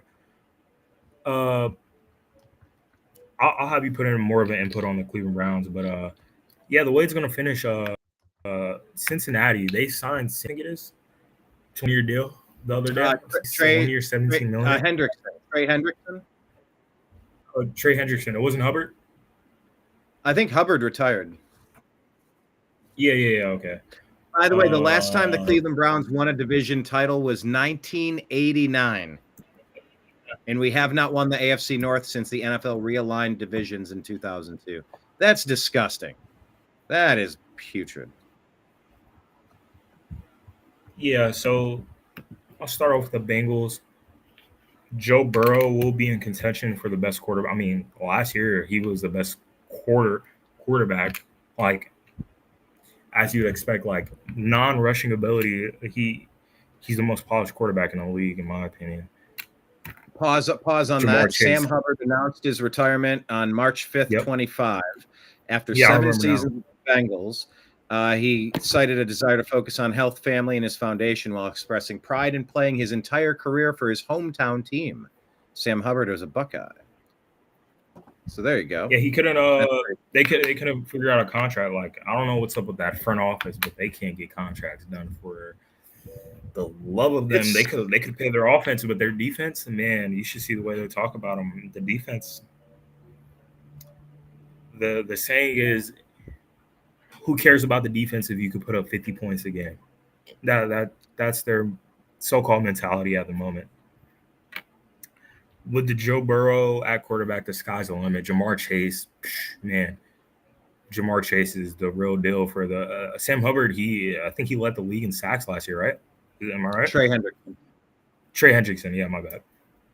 Yeah. 17 and a half. He led the league. Yeah, 4 fumbles. He had 2. Go ahead. No, what were you saying? Oh, you're just naming his stats? Yeah, I was just going through his stats. But yeah, he had the most sacks in the league last year. Yeah. Just above Miles. They get Shamar Stewart contract dispute with a first-round rookie. The problem with Shamar Stewart is his physicals are off the chart. His production, though, I think he only had 3 or 4 sacks last year in college, but his physicals are off the charts where they're saying, we could teach him this, teach him that if his physicals are that good. So, T. Higgins, Joe Burrow, and Jamar Chase. As long as they're healthy, they're going to put up points. I mean, it doesn't get any better than that. Joe Burrow, can you pull up his stats from last year? I mean, yeah, you got to watch the Netflix thing with quarterback because they follow Joe Burrow. He's one of the 3 or 4 quarterbacks. They do Joe Burrow. They do the second season of Kirk Cousins. He was on 2 or 3 seasons ago. And then they follow who was this season? It was Jared Goff as well. But yeah, It was interesting following Joe Burrow around. His stats last year, where did we go for stats? He had, why are they showing preseason? Hang on, where do I go to? Almost have 5,000 passing yards last year. 49-18. 43 touchdowns. Most 9 passing yards in his career. Yeah, highest complete. This is the best output of his career since his second year. The highest percentage of completions. By far. Since his second year, when he made it to the Super Bowl, he had a 70.4 completion percentage. He had a 70.6 completion percentage. This year, 43-9, 108.5 passer rating. Joe Burrow is the real deal. If you want a quarterback, he's the guy. Without the rushing ability, he's the guy. He competes. He's a competitor. With him and his college teammate Jamar Chase, literally, they can go out and just dump it off to each other. And then T. Higgins, 6'5", tall guy who could go up and get it. This is not the last time they had a decently good. They made it to the Super Bowl versus the Los Angeles Rams.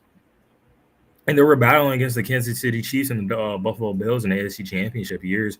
Even the past couple years, they've just been going at it. Even with the Ravens sometimes. Can they put up those 50 points again? Their defense is going to be atrocious. Their defense, they're just not. They're not. Trey Hendrickson could get you 17.5 sacks, but how much is that for one man? Right. So, I got them. Man, what was the rate? What was the standings last year in that division? I don't know where to click to find that. You could just click on the team, and it should be you scroll down to the right side. It should show it. Yeah, I got it here. Baltimore finished 12-5. Pittsburgh finished 10-7. Cincinnati 9-8. Cleveland 3-14. So 9-8. But if they had a good defense, Joe Burrow would have won MVP. Like they say, the win percentage matters in winning MVP. Yeah, without Joe Burrow, what would that team have done? Most valuable player right there. Their record doesn't show what their offense is. Their defense holds them back a lot. They can finish better this year, but I highly doubt it. That division, the Steelers, we could go on the Steelers. The Steelers with Mike Tomlin. The question is, how long can the Steelers front office lead with Mike Tomlin's mediocrity as a head coach? He'll give you 9-8, a positive season. He'll give you a positive season every year, no matter. But he won a Super Bowl. Well, and he doesn't have losing seasons. How long ago was that? You see? He doesn't have losing seasons, but the last time he won a Super Bowl was with Ben Roethlisberger against the Cardinals. 2009. They won 27-23. Yes. I was 2 years old. I'm about to turn 18 later on this year. How long can they keep this up? I'm not saying Mike Tomlin's a bad head coach. The playoff production is atrocious. They can go positive each year and miss the playoffs, or they could make the wild card because of their division, and then they just won't do anything. How much longer can you keep up winning X amount of games? How much longer can you keep up with that nitty-gritty scheme where we're going to run the ball, we're going to chew out the clock, we're going to finish the game and the final score is going to be 17-7, the final score is going to be 14-6, the final score is going to be 9-6. Let's set the record. Let's set the record straight here. Tomlin came in 2007. He went 10-6, AFC North champions. He went 12-4 in 2008, Super Bowl champions, youngest coach to win a Super Bowl at 36 years old. That's awesome. Next year, missed the playoffs at 9-7. Mm-hmm. Following year, AFC North champions and AFC champions lost in the Super Bowl at 12-4. So 3 years later, he was back in another Super Bowl. Yeah. 12-4. Next year, goes 12-4 again. Lost in the wild card, but was AFC North champions. 8-8 missed the playoffs. 8-8 missed the playoffs. 11-5 AFC North champions. 10-6 playoffs. 11-5 AFC North champions. 13-3 AFC North champions. Best regular season record under Tomlin. They lost in the divisional. In 18, they were 9-6, missed the playoffs. 18, so that's 19, 8-8, missed the playoffs. 12-4 AFC North champions. Lost in the wild card to the Cleveland Browns, by the way. That was Baker Mayfield retiring little Ben Roethlisberger. Oh man, I remember that game. Oh, buddy. Oh, that was an incredible thing. I remember that game. Oh, that was incredible. I was in the place I'm in now, just moved in and got to watch that. And oh, that was a glorious game. So weird without the fans, though. But anyway, next year, 9-7 made the playoffs. Next year, 9-8 missed the playoffs. 23, they're 10-7, made the playoffs. 24, 10-7 made the playoffs. So I mean, yeah. My thing about it though is the past 5 years, they lose in a wild card, miss playoffs, losing a wild card. Mike Tomlin finishes positive. Everybody knows this. On TikTok, it's a joke. They'll be like, "Oh, look who the Steelers got. Look who we're getting." Just for Mike Tomlin to go 8-9, or 9-8, and miss the playoffs or losing a wild card. How much longer can they keep this up? Yes, they do get Aaron Rodgers. He's old. He's very old. His production with the Jets last year wasn't that good, but look at the coaching situation. Blah blah blah. Mike Tomlin's a great coach. I'm not taking that away from him. They get DK Metcalf. DK, and me personally, I like DK a lot. He's just not it's not a lot of production out of him for what his physical attributes say about him. One thing I can guarantee you this year, they will go 9-8. Guaranteed. It's a lock. They will go 9-8. I can guarantee you that. Their defense, TJ Watt, he's a monster every year. TJ Watt is awesome. Joey Porter Jr., they get Jalen Ramsey. They lose Minka Fitzpatrick.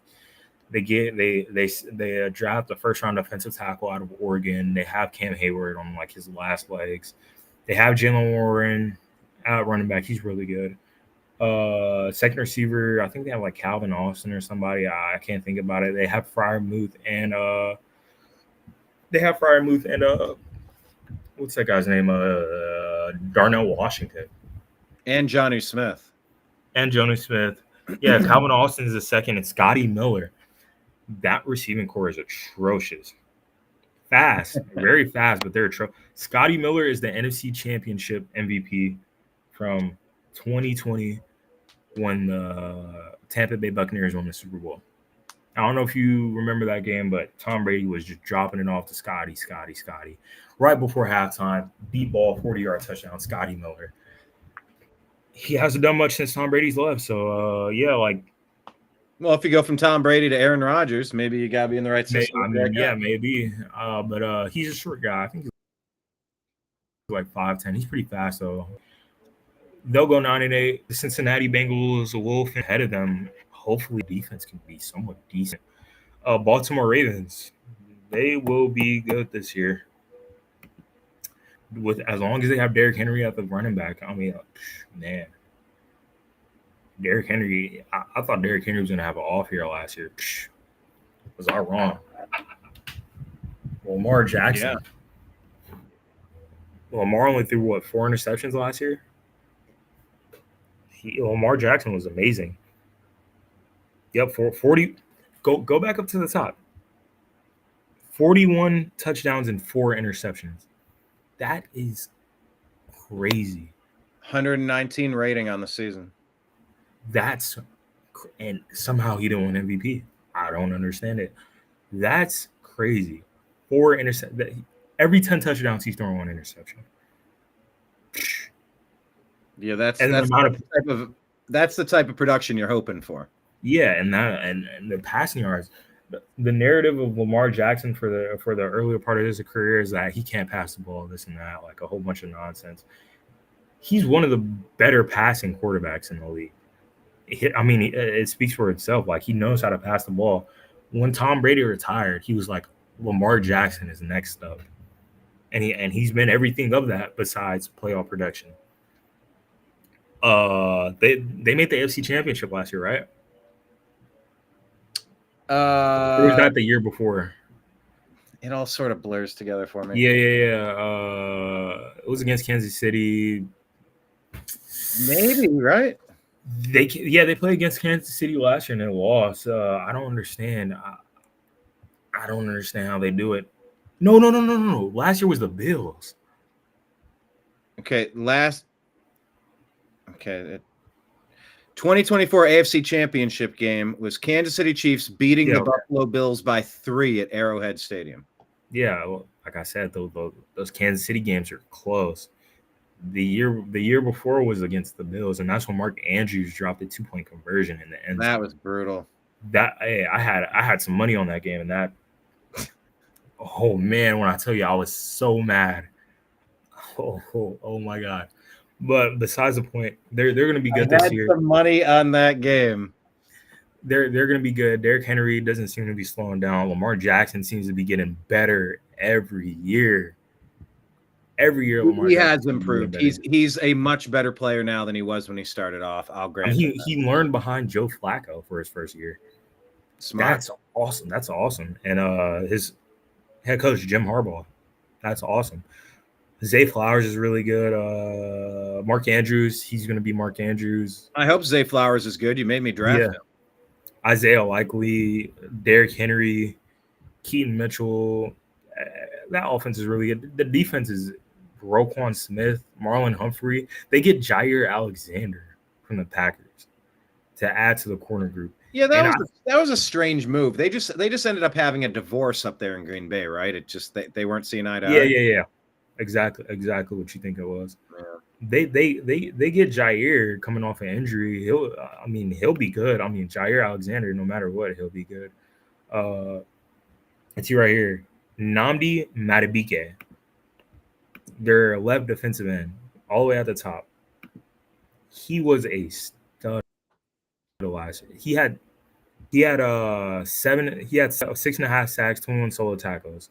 In the run game, you'd be lucky to block him during the run game. Nnamdi Madubuike was really good. They get Kyle Van Noy. He was good last year. Nate Wiggins was good. Oh, and don't even get me started. I forgot about their safeties. I'm talking about Marlon Humphrey and Jair. They get Malachi Starks, possibly the best safety out of the draft last year from Georgia. Malachi is really good. And then they have Kyle Hamilton, who was an all-pro last year. That defense is solidified.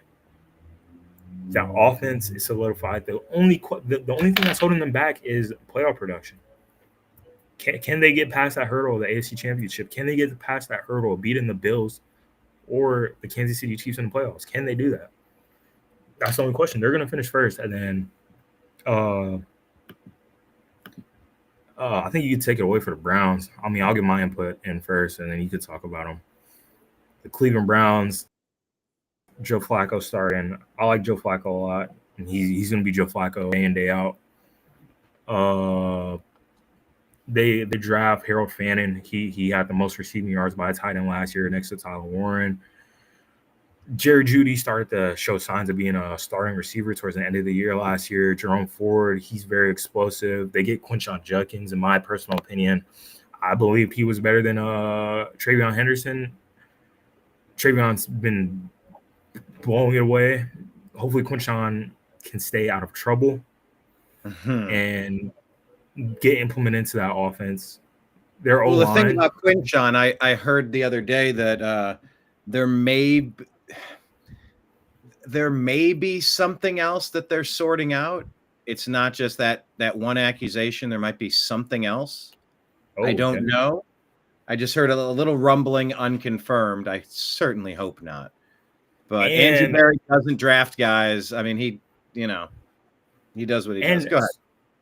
Can you pull up their depth chart for me, please? Oh, yeah, I thought I did. Sorry. I started talking instead of clicking. What I name their receivers? What wide receivers besides you? They get Yeah, I wanted to talk about Isaiah Bond. Yeah, I was supposed to. They had him ranked as like a second round receiver. I think they had him ranked in the second round talent. and he was accused Yeah, of something that never came to fruition. And look, man, anybody can get accused of anything. We saw it with Trevor Bauer on the Dodgers. We saw it with Bubba Wallace and Juicy Smollier faking things that never happened. Like, there's all sorts of accusations. An accusation doesn't mean you're guilty of anything. Like, there's a whole court process that plays out. Either there's evidence or there's not. And to be convicted of something is very different than someone pointing a finger at you and saying something. That I don't want to ruin somebody's life over an accusation that never leads to a trial, charges being formally filed, a guilty conviction. So I don't know about Quinshon. I know that he wasn't charged. I know that Isaiah Bond wasn't charged. So give him a shot. I don't know. What else can I say about that? Yeah. Like I was saying, they get Isaiah Bond. It's top 3 receivers. Bond is 4th on the depth chart. That is pretty amazing. Isaiah Bond is really, really, really, really good. Yeah. Texas Isaiah Bond was the number 1 wide receiver on that team. Isaiah Bond, he's fast. That guy's good. If he could get implemented in our offense, he'll be amazing. I know Cedric Tillman was pretty good last year. Jamari. Well, he had a concussion issue. He was doing very good until he got hurt, and he was out for 2/3 of the season. But Cedric Tillman, he's a big boy, 6'3", 215 out of Tennessee. Yeah. So, is your O-line good? I know you guys have Bitonio still, and Wyatt Teller. Which one's the good tackle? Well, I mean, Joel Bitonio is DeJuan Jones, right? Well, okay, yeah, DeJuan Jones is the massive. He's like 6'8" or 6'7". He's a really good tackle, right? Yeah, the left tackle from Ohio State. The problem is that he came in weighing about 500 pounds, legit, probably in the 4s. And I actually went to a game last year, and I ended up taking a picture with his mother. We were talking about. I'm like, so what's going on? We got to take some pounds off the boy, huh? And she's like, oh, we're working on it. But I had a chat with DeJuan Jones' mom about it. But yeah, I mean, he's got some talent. Can he put it together? Yeah. Joel Bitonio is a legendary player. He'll go to college. Yeah, legendary. How many years does he have left? Like 1 or 2? I mean, maybe? He's been in the league since 2014, so he's on his 11th season. 2nd round pick from Cleveland out of Nevada. He could play a couple more years, depending how long he wants to play on Cleveland. Well, there were rumors he was considering retiring last season. So yeah, but then again, going 3-13, 3-14 will do that to you. So, as far as this team, the only thing, like, and we can talk about the right tackle Jack Conklin is getting healthy again. He's a veteran, and so is Wyatt Teller, right guard. Ethan Posich, questionable, whatnot, and Zach Zinter. He's out of Michigan. We drafted him to, kind of eventually take over. So it's okay. Yeah, I'm high on the Browns defense, just like you. They have Myles Garrett, in my opinion. Man, I mean, you saw the interviews the other day. He's been that way since he was my age. A monster. He'll produce every single year. Myles Garrett is one of the best defensive ends I've ever seen. Physical specimen. They pair up Mason Graham with him. Mason Graham was the best rated. I mean, Mason Graham, he just run stopper, disruptor. Unfortunately, he's coming from a team that you don't like, but hopefully he could change your mind and play good for the Cleveland Browns to take that off of him, that bad juju, whatever you want to call it, off of him. Hey, look, once you get to the pros, I don't care about where you came from. I care about you winning in my clothing. I supported Braylon Edwards, just whatever. Let's just get the wins. I have to deal with so much terrible news every single day covering current events in politics. I don't need to find extra problems with my football player. That's for sure. Yeah. I didn't even mention David Njoku. Oh, well, yeah, I didn't. I mentioned Harold Fannin. But remember, Harold Fannin and David Njoku. Kevin Stefanski loves running 2 tight end sets. And that's awesome. The thing about Harold Fannin, they want to give him the ball running.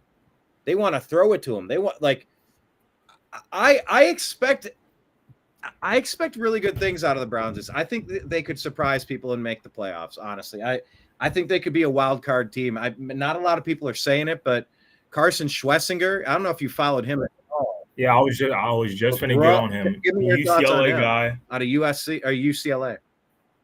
UCLA. He's really. I was hoping the Cowboys. I was hoping someone got him, and they At the got top him. of the second round. Schlesinger. He's a person who will see person and get them down on the ground. Run stop, he'll tackle, he'll do everything you need him to do. Devin Bush, is he good? I know he came from the Steelers. Did he play good for you guys last year? Okay. I mean, Denzel Ward, look at his 25. Oh, well, those are preseason stats. Sorry, I thought I was looking at last year's. Yeah, Denzel Ward, he's the best. I watch his highlights. I mean, like Devin Bush last year was on Seattle. Didn't do much of anything. I don't know, 19 assists, 18 tackles, whatever. Yeah. But Denzel Ward, a lot of people my age think Denzel Ward's the best corner in the league. He's polished. He's so good. I like him a lot. Grant Delpit, me personally, I like him a lot. Greg Newsome, he's really good. To have Greg Newsome, Grant Delpit, and Denzel Ward, that's a nasty trio. They got safety, 2 corners. That's really good. Their defense is going to be really good this year. It's just that offense. I mean, if Stefanski could get that offense rolling with 2 tight end set, Harold Fannin. Hey, don't sleep on Dylan Sampson, running back drafted in the 4th round by Cleveland this year out of Tennessee. Dylan Sampson. Dylan. Oh, yeah. I know about Dylan Sampson. I know about him. And this is what we did. We said, we're done with Nick Chubb. We love you, buddy, but you're old and injured. They took 2 running backs on top of the young Jerome Ford and said, we're going to revamp the room. I wish we would have kept him for $2.5 million, but it is what it is. It turned out the way that it turned out. But I think we have legitimate weapons, and I think we could do some damage out there. I really do. Yeah. So the division, I got to go on the. Honestly, the biggest thing I have is how good Stefanski could call an offense and how good they could play when Joe Flacco is not starting. If Joe Flacco starts the whole year, they could do really good. The way I have it is because you can't be an NFL team fluctuating quarterbacks. You just can't do that. You need one guy. You need him to start. If you're going to do it within the first 4 weeks before the season starts to get up and rolling. If they keep Joe Flacco the start of the whole year, I got to go on the Baltimore Ravens. A toss-up between the Browns and the what's that team Bengals? called? The Browns and Cincinnati, because Cincinnati's defense is just so bad. It's like you better hope Joe Burrow and Jamar does what they need to do. And then I got the Steelers coming in last. I like this. So, yeah, I mean that's how I got it. And as far as rewards and stuff, that's how I got that division rewards.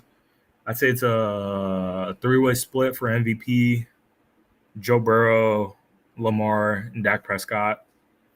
Offensive Player of the Year, most likely Jamar Chase is going to be Jamar Chase.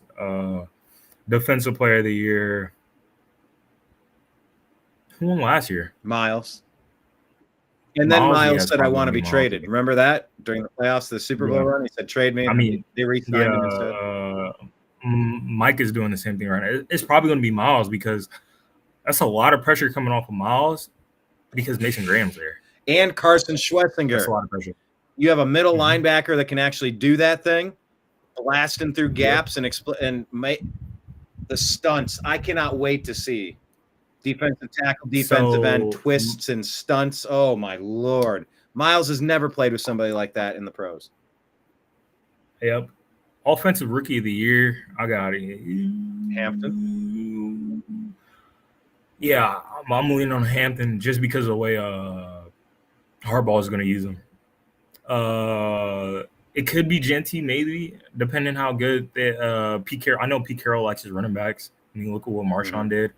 They got Marshawn in the building talking with Ashton Genty. They compare him to Marshawn Lynch. I mean, turn on the tape, they look identical. Just one smaller and does the exact same and faster. He's faster than Marshawn. Maybe Cam Ward. I don't see Travis Hunter doing it. It's too much on both sides of the ball. This is the NFL. I'm not saying he can't do it. I'm just saying you can't do both at a high level in the NFL. I don't know. I think maybe he could. Maybe. And then defensive rookie of the year, maybe Abdul Carter. Did you see Abdul Carter get smoked this week? Yeah. Oh man, did he get knocked down twice or just once really strong? It felt like 3 times on that one play. Yeah. I didn't even mention the Cowboys. See, well, that's what I got going on. That's what I think. The only reason why I'm saying Dak Prescott is because he's healthy. The last healthy season, he finished second behind Lamar. CD's no longer double team. George Pickens, he had the same amount of receiving yards, but less catches. Out of the first 3 years of a career, he averaged the most receiving yards per catch. And now he has a quarterback to throw on the ball. So who besides Quinion Mitchell and Cooper DeJean, and they even struggled against CeeDee Lamb himself, who's going to guard those 3 receivers out there? Dak did it. Dak almost did it with just CeeDee Lamb alone. Now imagine George Pickens. And he's a big body too, 6'4". Dak likes guys he could just throw the ball up to. Like with CeeDee Lamb could play everywhere. They say he could play in the slot, X, Y, Z. He could play everywhere.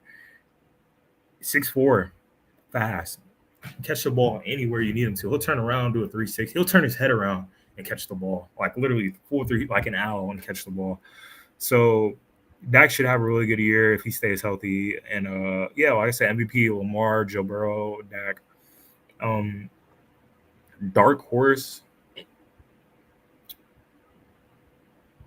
I want to say either Seattle, the Falcons, or the Cleveland Browns are my 3 choices.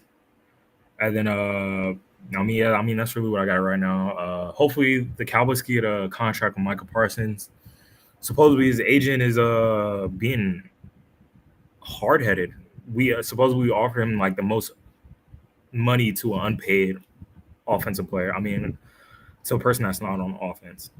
And because Myles Garrett held that record. Like every time Myles signs, he's the highest paid player.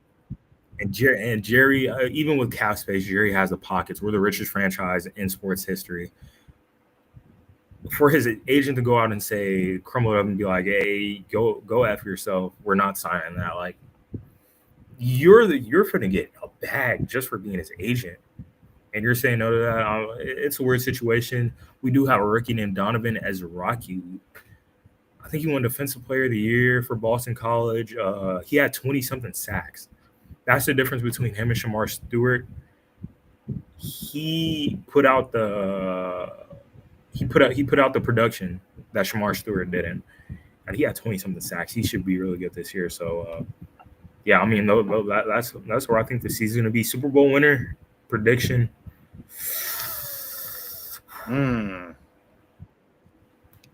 Super Bowl. What do you think?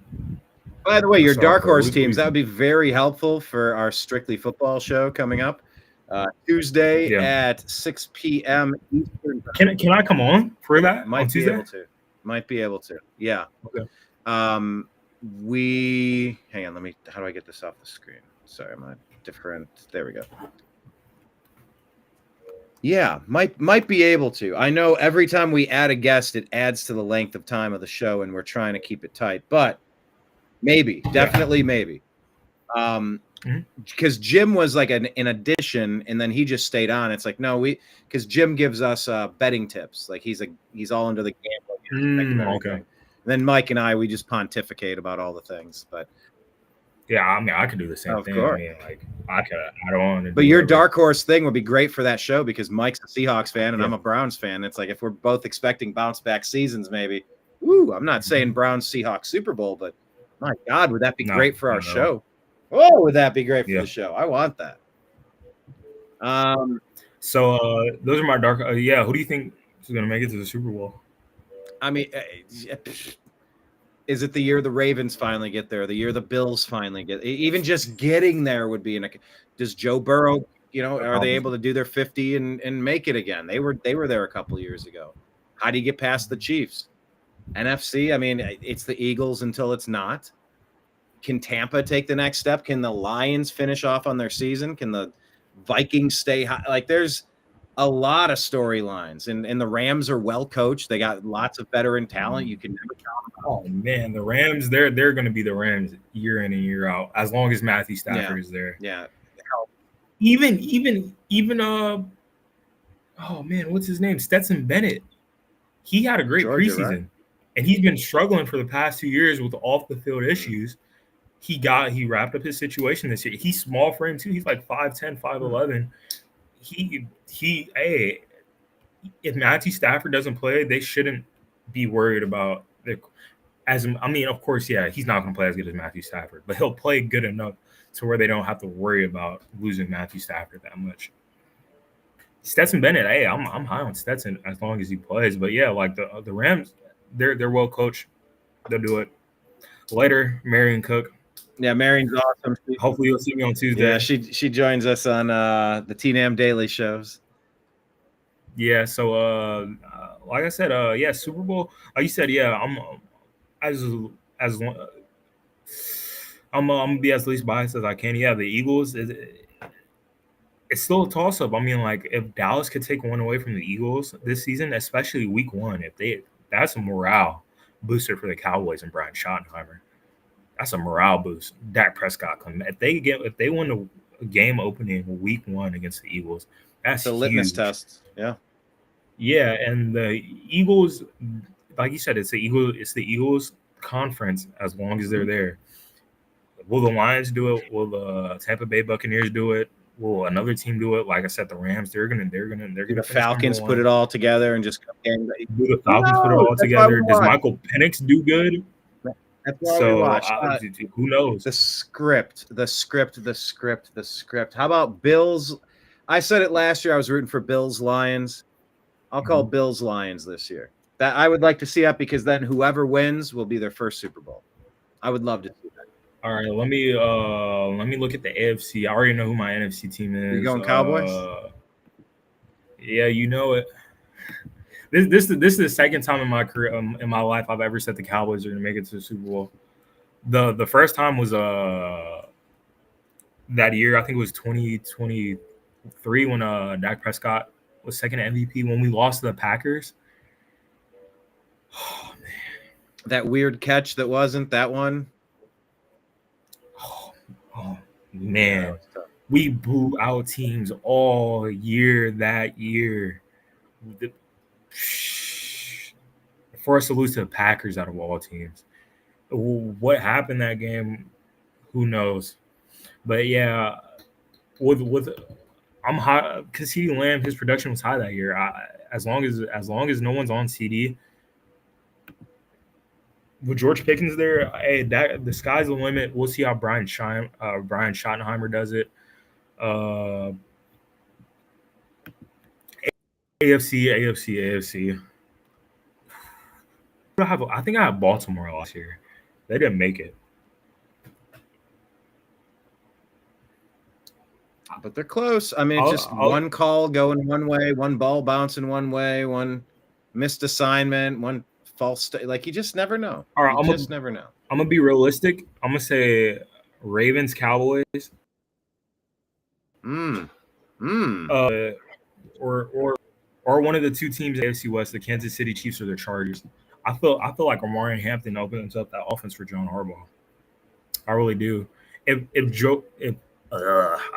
can't speak right now. If Justin Herbert, like I said, he only threw like 3 or 4 picks last year. That playoff game was atrocious.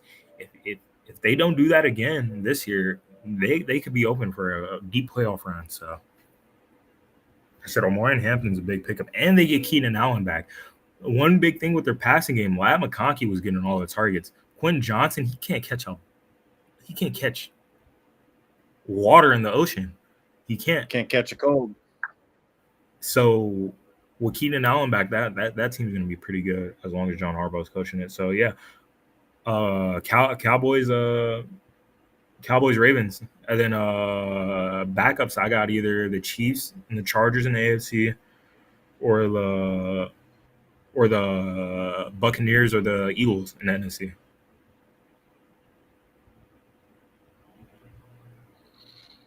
Those are my predictions.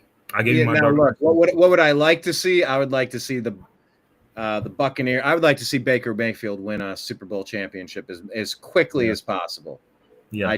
I had to battle being a Cleveland fan, as so many of our air quote fans turned on Baker. I was one of the main voices, just continuously saying he had this, and he's going to be a great player. And I've been vindicated. I've been completely vindicated. But yeah, man, that Super Bowl is a feather in the cap. I would love to see. Yeah, so Baker those versus, are all my. I think I put out every prediction. Coach of the year. Ooh, did I say defensive rookie of the year? Stefanski win a third coach of the year. He's won one before. Kevin Stefanski has won 2 coach of the years before. With what team? The Browns? Yeah. When we made the playoffs in 2020, and then 2 years ago when we made the playoffs. Coach of the year, it's either going to be John Harbaugh or Sean Payton. Or maybe Brian Schottenheimer. If Brian Schottenheimer finishes first in the NFC East, I could see that happening, but maybe not. Like I said, they got to win those games against the Eagles for that to be a possibility.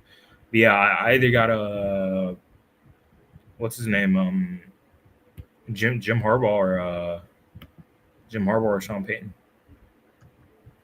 All right, 2 final questions here. Thoughts on Travis Kelce and Taylor Swift planning a wedding? It's awesome. Do I think it's going to last long? Maybe. If Travis Kelce could get out of the NFL, I could say it lasts long, but I mean, hey, it's cool. Congratulations to them, man. Yeah, and they might be moving to Cleveland, where Travis and his brother are. Yeah, we shall see. What about Shedeur Sanders? We didn't really even touch on it. I know it's a standalone issue, but he's third on the depth chart, final depth chart. Joe, you can see this. This isn't football. Shohei Ohtani, 9 strikeout, season high. How many? 9 strikeouts? Yeah. I was going to watch that game today. I didn't know if he was pitching or not. But Shedeur, he finishes third on the depth chart. Joe Flacco, Dylan Gabriel, Shedeur. Dylan Gabriel, he did look decent in the preseason. He did have an interception. Shedeur, yeah, he is kind of used to that Colorado, wait for Travis Hunter or Jimmy Horn to go deep, someone to get open, hold on to the ball. But also at the same time, he is used to having a not good O-line. And you did see, I mean, it is a preseason, but you did see all on that one controversial highlight clip of him holding the ball too long, running around, getting a sack. All those offensive linemen did get cut from the final roster. So, but they did actually have a pocket for him. A decent, he had to move around. Developed.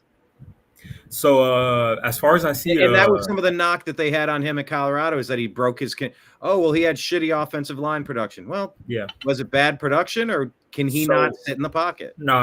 That offensive line was horrible. I watched a lot of their games. But a quarterback can make his line look terrible by doing that type of stuff. And Baker, I mean, like his first preseason game, he looked awesome. Read 3, drop the ball. He won't get sacked all game because you're super fast getting it out of your hands. Get it dumped into a playmaker. That first preseason game was awesome. But the way I can put it, I see the Browns having a great season if Joe Flacco plays his last year out. Full season. He stays healthy. They play good. They're coaching.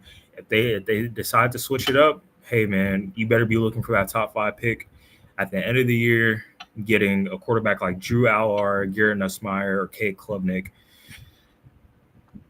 Man, I just hope Joe Flacco plays the whole year, because I don't want to see on that situation. But it depends how the front office wants to play. Do they want to get a top 5 pick this year? I mean, they still do have the Jacksonville's pick.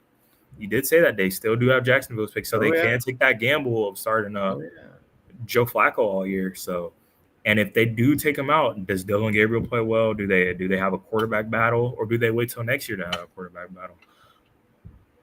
I see Joe Flacco starting most of the year. I see him doing it. As long as they're winning games, he should be starting. So, that's just the right decision to make. But I mean, it's the Browns. You never know. You never know. I'm being serious. You never know.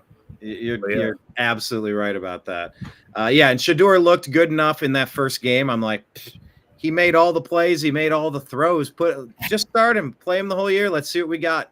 But like, honestly, like, you got Joe Flacco. He's gonna give you a command and a veteran presence. He's got a beautiful spiral that can go 50 yards downfield easy. Yeah, and I said it multiple times to you before too.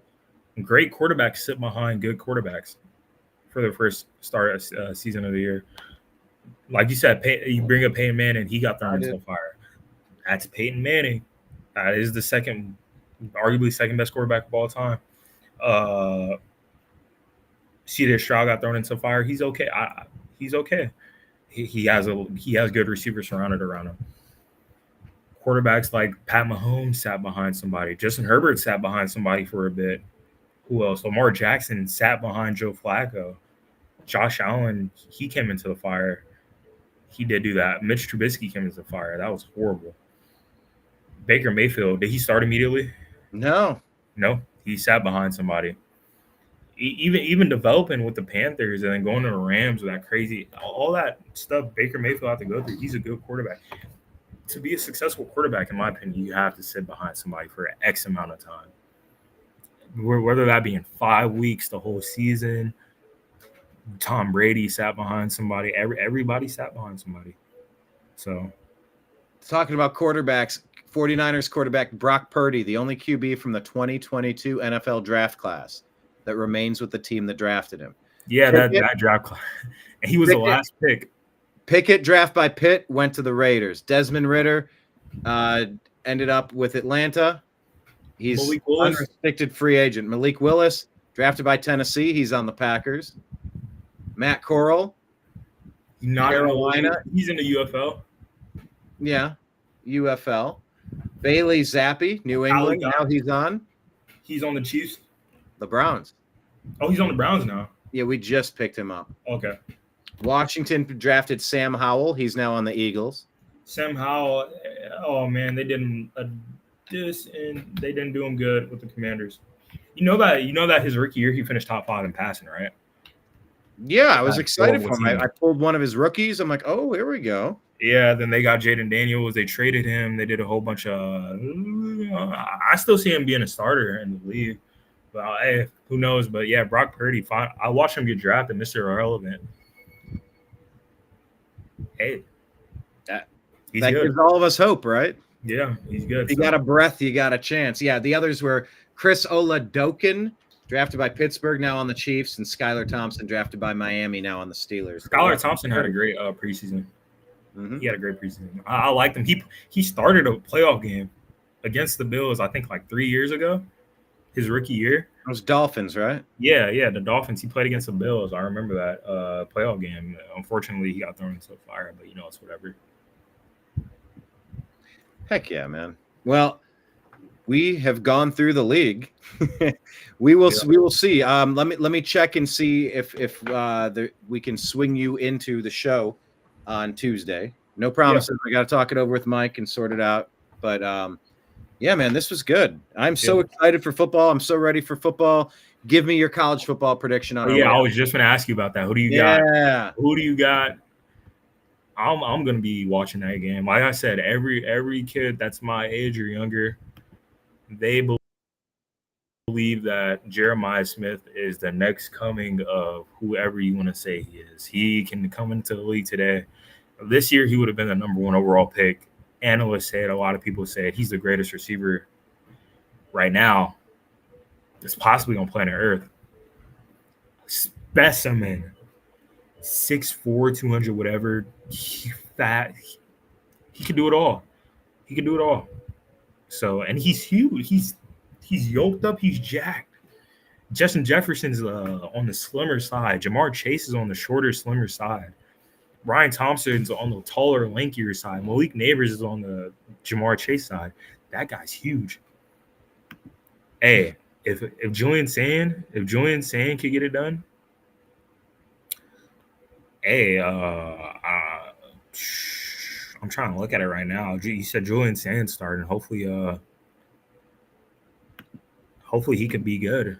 I mean, who's your running backs this year too, as well? Like you guys lost running backs. Oh, I mean, yeah. The two of them were drafted right, like a couple picks away from each other. Quinshawn and Henderson. Hold on, wait. I'm pulling it up right now. The games we got this week are.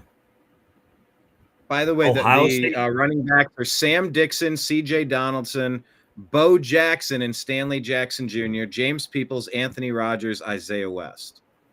Yeah. James Peoples is the leading returning rusher with 197 yards and 2 touchdowns. 197 yards, 2 touchdowns. He was the leader. We got LSU and Clemson, Notre Dame, Miami as well that week. But yeah, man, Tennessee, Syracuse, that should be a good game. Texas, Ohio State. Texas, their defense is their receivers should be good this year too. Arch Manning first started his career, I believe, against Ohio State in that defense. All I gotta say is it's Jeremiah Smith and Julian Sands' game that game. I'll put it that way. It's Arch Manning's game that game. Yeah, it's Arch Manning's game that game. I mean, his team is really, really good. His team could get it pulled through for him if he has a bad game. But Jeremiah Smith, Julian Sands, can they get it done? Will the run game be there? Can Arch Manning get it done by himself? I mean, sheesh. So, yeah, that game, though, at noon. 27-24. I do want to see it being a higher scoring game. Who wins it? Hold on. 27-24. I do see it being I want it to be a higher scoring game. Texas's defense has some dogs on there. I got Texas coming out with the 27. What? As good as Jeremiah Smith is, defending champs, I'm sorry. Can you rely on a true freshman quarterback to win you a game against Texas? It's in Ohio. It's in the horseshoe, which will help immensely. Immensely. Arch Manning has a last name that is in college football history. I don't know. I got it. It's going to be a close game. I'm sorry. I got Texas. You guys lost a lot of people, but hey, Jeremiah Smith can do it by himself. I can say that right now. We saw it against Oregon. When I tell you, I'm sitting in the same position I am right now, watching Oregon's game, and just Jeremiah Smith gets the ball 4 times the first drive, and just catch, slant, drag. What's it called? A screen pass, deep ball. I'm like, man, Jeremiah's the man. Generally, people are talking about Jeremiah like he's like Michael Jordan of football right now. So, yeah, hype. That's almost too much hype to handle. That's a lot of hype to handle, but he's so nonchalant with it. And LeBron could handle it. People from Ohio can handle it sometimes, you know? Yeah, so, 27-24 Texas. Arch Manning has a great game. Julian Sands, hey, man, he has to have a tremendous game to come out against Texas' defense. I'm just being realistic. I want Ohio State to win just because of Jeremiah, but Julian Sands, true freshman, first game as a quarterback. Texas' defense, their defense is really good with recruiting, and they didn't lose a lot of people last year. So, all right, I'm going to go 38-20 Buckeyes. 38-20 Buckeyes. Okay. We're going to get something on special teams. We're going to get something on defense. We're going to get something done in the air. We're going to get something done on the ground. It's going to be a well-rounded whooping, just like we did. I think they have Jeremiah Smith's line at 87 receiving yards. I think that's what his line is at. That's pretty crazy. Well, that's a tricky one because everybody's going to be double teaming him. So are they going to obviously go to the open players, or are they going to try to force it to him? So it's tricky. They do the same thing last year against Jeremiah? Double team? Yeah, but which game was it? Was it Oregon or was it Texas, he did almost nothing in the first half, and then he came in the second half. And Yeah, I think that has to be Texas. Notre Dame, I think he was taken out of the game in the championship. Okay. Yeah, Notre Dame, they had some insane safeties and DBs on that team. I'm not gonna lie with you. They could box them up no matter what. But when you have a run game, break through. When you have a run game like Travion and Judkins, that shouldn't be a problem. No Jack Sawyer. Man, he came up big in that Tennessee game. Yeah. I hope they play that play on the Jumbotron every commercial break. Yeah. To just remind him. But hey, that's noon on Saturday. Super excited for it. Yeah, I can't wait for it. Who's your favorite college team? I really don't have one. I'm not gonna lie. I cordially invite you to join my Buckeyes. I like Michigan more. I'm just gonna be honest. I told you this before. They cheated, when bro. I was out there. They I like Michigan more. Bro. They cheated. All right, you like them as much as you want. Have fun with that. Good luck. I hope you have a great season. All right. Is he? I will consider your invite though. Okay. I don't root for a team. I just watch college football. I just started watching it last year. A lot of people did. Well, you're cordially invited to root for the best team in college football. So, should you choose to accept that, the invitation's on the table for you. Yeah. All right. As we wrap this up, Izzy, should people follow you anywhere? Don't follow me until 30 years from now. You can follow me all you want. Don't follow me anywhere. Stop following me, you creep. Okay, that's fair. You see, normally I plug a website or an X account or something, but I'm being serious though. In 30 years, you can follow me all you want. That'd be great. Yeah. There you have it. All right, we'll follow Izzy in 30 years, everybody. But yeah, we'll be back. We'll be talking some more sports, Izzy. We'll figure out exactly when and where and how, but we'll do it. We'll keep this going, to be continued. I had fun today. Did you have a good time? Yeah, I mean, I'm surprised I talked for 4 hours. I didn't even feel like it. Dude, listen. At almost every show that I do, the viewers can't believe the show's been that long. My guests are like, "Wait a minute, did we just talk for 3 hours? Holy shit!" Yeah.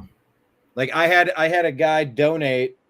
I was there at inauguration, and we were outside of the DC Gulag in Washington DC this year, and I interviewed someone, and he was just like, "It was so easy talking to you."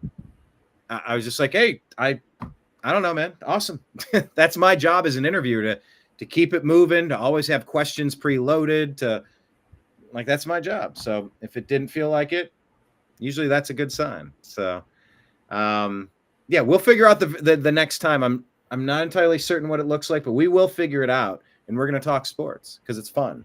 And it's a break from the heavy shit that's happening in the news. Yeah. I like that. I want to keep it that way. Yeah. And if y'all could get me in on Tuesday, I'll be glad to talk about it. I'll be watching every game. I could watch every game on this TV I got right here. So, what app do you use? It's this website called the Stream East. You can watch whatever game you want to watch, and you can put them up side by side like it's a game day. They even have game day on there, or Red Zone. And the Stream East, you'll get some pop-ups, but it's only 3 of them, and then you can watch whatever game you want. That's how I watch a lot of sports games lately, because I literally have nothing to do, so I watch baseball, whatever I could get on here. So I'm looking at now. I don't see MLB at the top. Oh wait, there we go. MLB. So A's and Tigers is live. What do you do? Yeah, it shows you what games are live, what's coming on later. How do you watch it though? It's like crypto. What is all this? Oh, you got to log in. And Bovada? What's Bovada? Where's it taking me? Yeah, you just got to go back to the website. I can show you how to use it on the phone or something. All right. We'll follow up on that later. Yeah. Okay, cool. Well, Izzy, thank you for joining us today. Ez'Ryel Robinson, everybody, live from Los Angeles, California. To be continued, buddy. We'll talk to you again soon. All right. All right, take care, buddy. Peace. Yep. There goes Ez'Ryel Robinson, everyone. Thank you all for being here on the Unhappy Hour Sports Show. Thank you, everybody. My non-sports viewers that came in to say hello. It's always cool to see you. Please hit like. Please hit subscribe. Let me put up our donation link if anyone has made it this long. Let me let you know that we're on Patreon at The New American Media. We are on Venmo and Cash App at my name. That's Brian Engelman. And then, of course, on PayPal, we're Fuzz Installment at yahoo.com. That's the email address, scrolling at the bottom of your screen. So thank you all for being here. Until next time, I appreciate you. I love you. And we will talk to you again soon. Take care, everybody. Peace. Hi, this is Eric Metcalf, and you're watching Unhappy Hour.